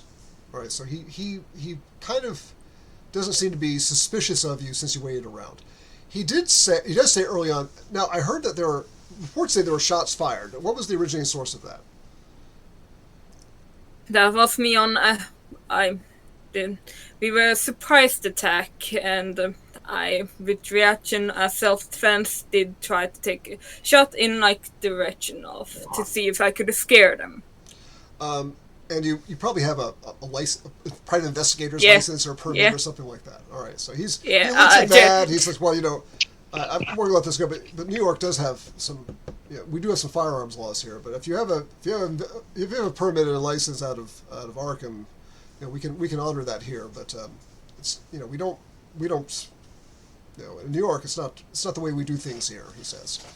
Yeah, no, I understand completely. Give me a as you describe it.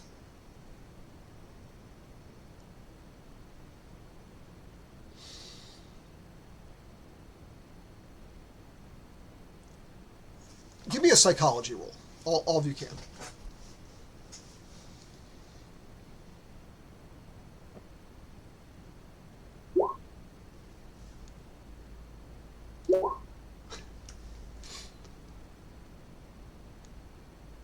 $93. You 27. Still a failure from Gideon. Gideon is not good at reading people. You guys give your version of the events, and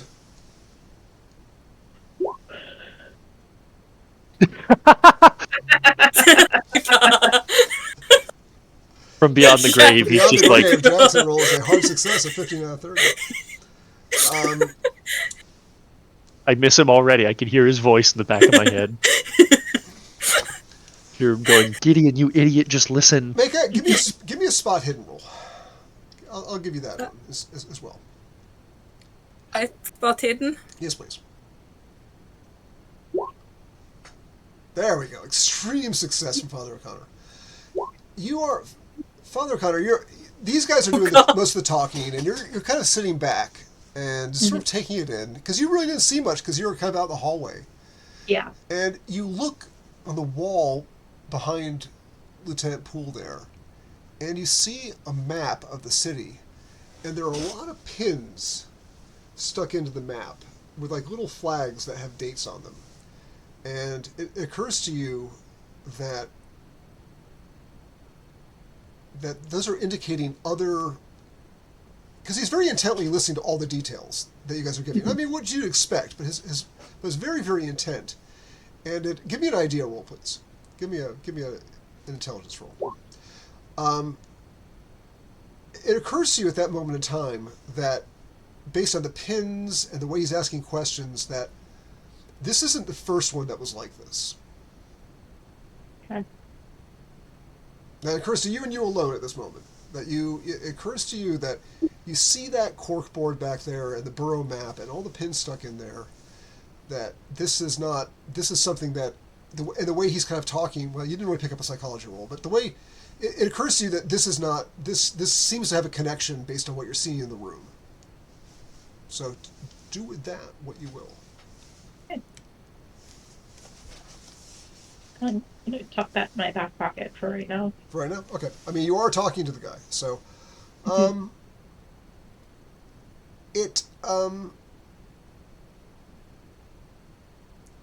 mean, you're kept there for a fair amount of time as he gets the story from you. You're not a person of interest or a suspect in the case, but he finishes. He wants to know where you're staying, a way to reach you in case he has any follow-up questions. He gives his condolences to the death of your friend, and eventually it's pretty late. It's probably about midnight when you guys are finally released to go ahead and leave the precinct. So you're pretty tired, and Luckily, you didn't take any damage from all that. That was a little hairy scare for a second there. I I have terrible luck sometimes. I was like, man, I'm gonna open this up and just catch a knife right in the gut. I was like, I'm just gonna dodge every time because if I fight back, I'm eating a blade. I ran this once, and the guy went in there like you did, and he like failed a dodge roll, and it was extreme success on the knife attack, and the guy took like 22 points of damage. I'm like, he just cut your head off. Like, you are dead. I hate to start a game like that, but that's the nature of the game. Well, you just started the game by killing me. So finally at midnight, you guys walk out of the precinct. I mean, you're exhausted at this point. Adrenaline has worn off a while ago, and you're like really flagging. But you got all your little clues in your pocket. You managed to sneak out with all that. What do you guys do at this point?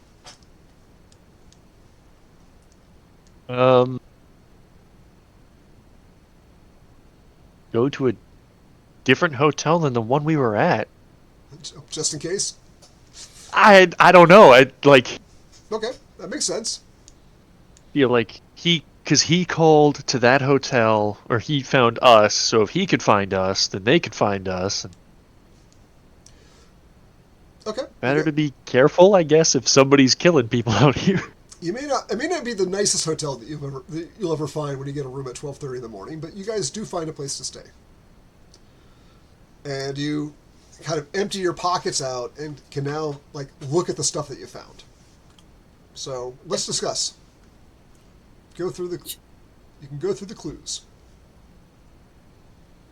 I do gonna mention John, like, first after this whole whole situation, the first thing John does after entering the room that we like now staring at is going to the nearest like kitchen sink, washing. Like, yeah, no. Now, You just hear him turning on the sink essentially in the background as you like take out everything from the pockets. now See. a good stiff drink would be nice, but it is prohibition. Are you familiar with that concept there, Seldritch? In the United States during this period of time, the sale of alcohol was prohibited. Huh. Yeah, Illegal. it was illegal, except for sacramental wine, and suddenly. Not bring any of that with me. I'm sorry. Rats. So there's a funny story that I will relate. So it became very popular for people to sell bricks of frozen grape juice, frozen concentrated grape juice, and the frozen concentrated grape juice had a warning label on it that said, "Do not thaw out and mix with a gallon of water, and put in a cool, dark place, lest it accidentally ferment and turn into wine." So, so people found ways to get around it, obviously, but it was a thing in the United States, and part of this era was all the gangsters and bootleggers and things like that. So for those who are not from the States, that was part of our history, was the Prohibition era. So, Americans, Puritans at heart, we're awful people, we really are. All right. I guess I need to go pick up my gun.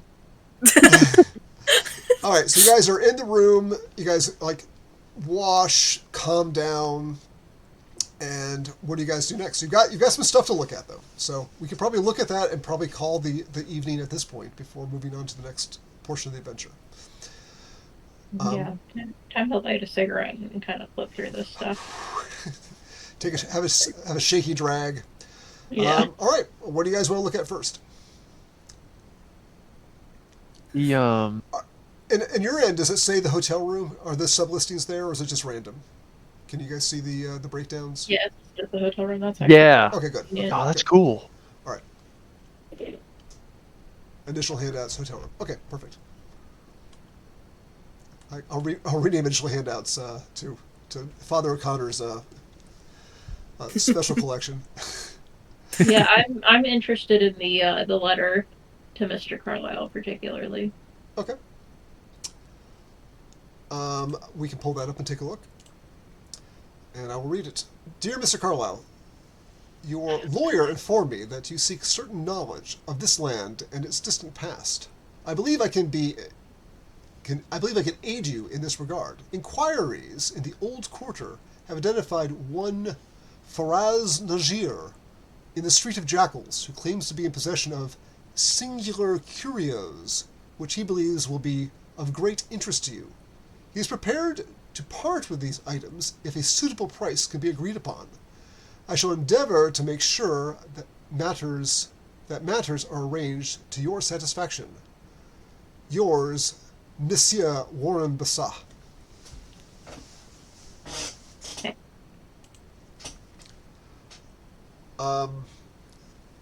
None of those names, even with any kind of role, will mean anything to you. Mm-hmm. I don't think they would.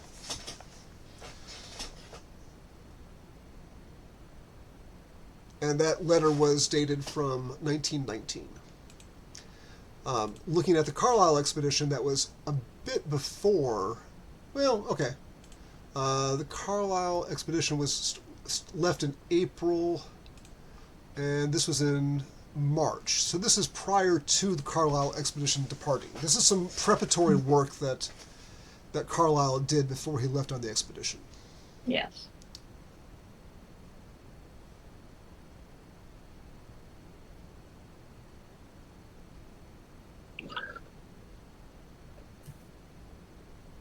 I feel like John's picking up the Harvard Library letter to just see. Okay. Mr. Jackson Elias, care of Prospero House Publishers, Lexington Avenue, New York City. Dear Mr. Elias, the book about which you inquired is no longer in our collection. The information you seek may be found in other volumes. If you will contact me upon your arrival, I'll be most happy to further assist you. As always, Miriam Atwright, Harvard University Library. That is the librarian that you guys met a couple days ago when you were at Harvard.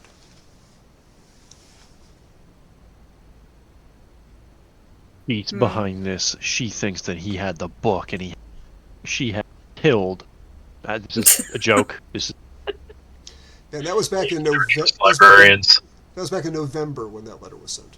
So he was he may have been stateside at that point. That was a couple months ago. It was 2 months ago, pretty much. Certainly.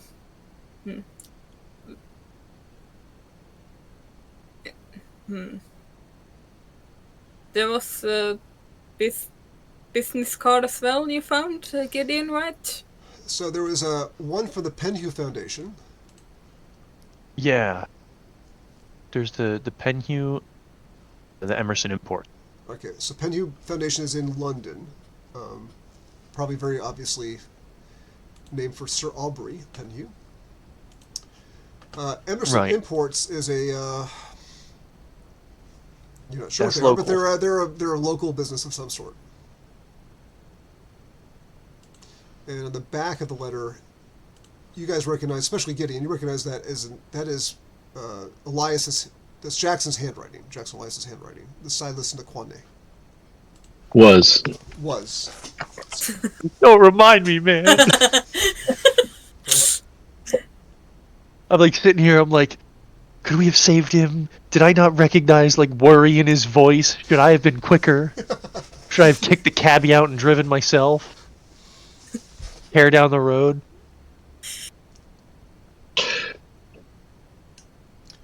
And I'm looking at this playbill. okay, It says tonight only. Is that tonight? that And we was missed it, or is that a indeterminate date? this evening. Yeah, Okay. So we have definitely missed that. you Yeah. have missed that. The professor might still be around, but he is presently whatever the lecture was is no longer, is probably over. Unless you want to burn the midnight oil, the cult of darkness in Polynesia and South. That is very much Jackson Elias type stuff, though. You can see why he's interested in it. Mm-hmm. And of course, you have the carving on the forehead. So that's that, and the matchbook. Yeah. Oh yeah, the matchbook, the Stumbling Tiger Bar, 10 Street. Funny. Can we assume that this is in New York? 10 Lantern Street. Sounds like a New York joint. Yeah. You Maybe could in a- Chinatown. You could ask around, maybe. You're not sure. We Well, can I find a think- map. Try to find a map. See if we can. It's I not, don't know it's not a that. very New York name for a street, Yeah. but if it's in Chinatown, it could be just sort of a local name. Hard to say. Mm-hmm. You'd have to kind of ask around on that. Google would know. So I don't think That's that. The clearest, closest. In 100 place. years, you guys can look this up easily, but not right now. Yeah. I mean, we have an address for this Emerson Imports place that's in New York City. We don't have to do much research to find it. That's true. That might be our best That bet. might be like the easiest place to start, Okay. just because it's the most convenient place to start. Yeah. So, first thing tomorrow morning, Emerson Imports. I think so. Yeah, If everybody else is okay with that. I'm good with that. Do you guys want to do that tonight and then maybe call it there before next week, or do you guys want to go ahead and pause now? I have to go within half an hour from now at least, so I'm Okay, just gonna give a heads up. you're fine. That is, yeah, I don't even, I shudder to think how late it is for you over there and where you are at. No, Okay. it's not. So this won't take too long. So you guys get a restless night of sleep, and wake up the next morning and hail a cab. And it is not hard to get to Emerson Imports. Yes. Is there a point in time we can say, because I didn't bring my gun to meet with Jackson, is there a way to just say, like, went back, grabbed that real quick, and carried on? Yeah, you could maybe on the way pick it up. I'm not gonna put too many Yeah, we check. things in your way for that kind of inquiry. That's fine. Gotcha. Cool. All right. You get Feeling a your little more shit out. confident now.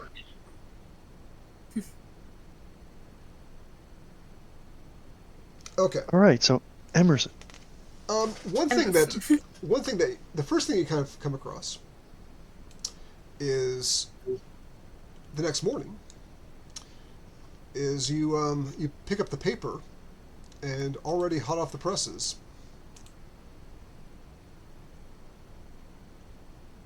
is that article. That was me.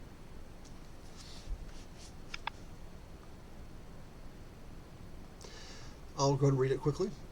Author Jackson Elias has been found murdered in his Chelsea hotel room. The killers report to have used long knives to butcher their victim. Lieutenant Martin Poole of the murder squad stated that he is exploring possible connections between this murder and similar slayings in Harlem last year. Local resident Hilton Adams was convicted of the Harlem murders in October last and is awaiting execution in Sing Sing. Lieutenant Poole offered no opinion whether this new murder indicates that Adams had accomplices or is innocent of the earlier crimes. The author of the article is Rebecca Schosenberg. Well, they sure got that quick. Hey man, they did. They wrote, usually they have like 3 papers a day. Like they pump papers out. Mm-hmm. Yeah, the presses are running all the time. Back when it was actually something that people read. Yep, they read it. People would get. Even when I went to law school in Atlanta, the Atlanta Journal-Constitution had a morning edition and evening edition back in like 1993, 94. So you guys go to Emerson Imports, which I thought was earlier in this chapter, because it's one of the main clues. Emerson Imports, you guys go to. I have maps for all these places, but I don't really see the need if there's not any kind of fighting going on. Emerson Imports is a long, narrow building on the edge of the Hudson River. You guys get there safely after they'd probably be open for business. It's near the Hell's Kitchen neighborhood. There's loading docks. It's a warehouse piled high with freight.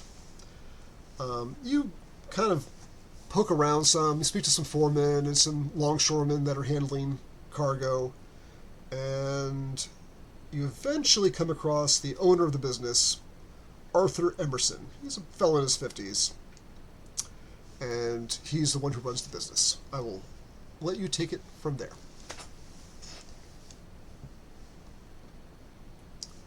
All right, what can I do for you? I don't do New York accents. I'll do a lot of accents, but I won't do New York. Yeah, no fair. Trust me, I'm getting my Norwegian down. I'm working on it. So I'm listening to you all the time. Hey. I'm working on it. I'm gonna break it out one of these days. So Men du kan pröva vad fast som it's så only, ja. it's only gonna be the accent. Only gonna be the Yeah. accent. Yeah, no fair. I speak a little German and a little French and a lot of English. So Yeah, no fair. Like you mentioned. Yeah, no. I feel like John looks at both you, Connor, and of course, Gideon. Before, hello, we were wanting to inquire about. We have a business card from. Have you met someone named Jackson Elias? oh yeah, he came by yesterday. Mm-hmm. Alright, maybe inquire about the business event to speak with. He's a friend of ours, so. You know, he says, I read the paper this morning. Is he? I heard that. Did I read that he actually got killed? Is it the same fellow who got killed last night? Yes. Oh my goodness, I'm so sorry. No, he was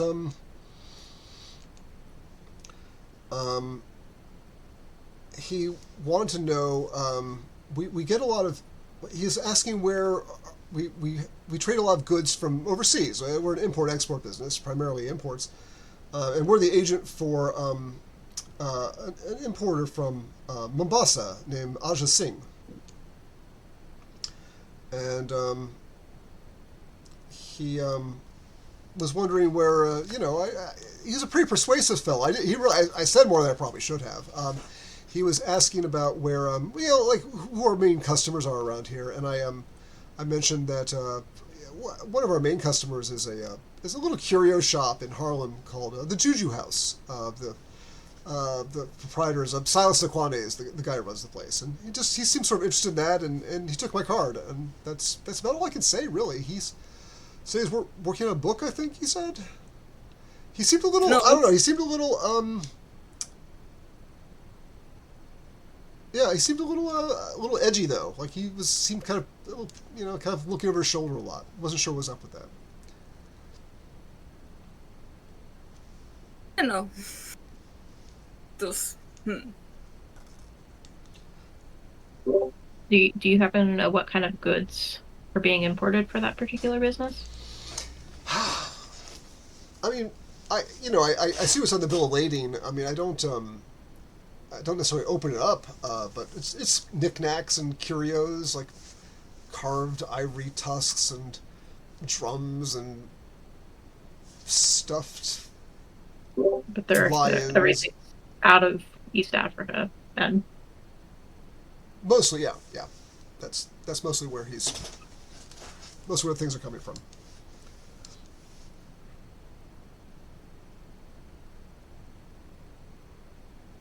John just nods before, essentially thanking for, the information.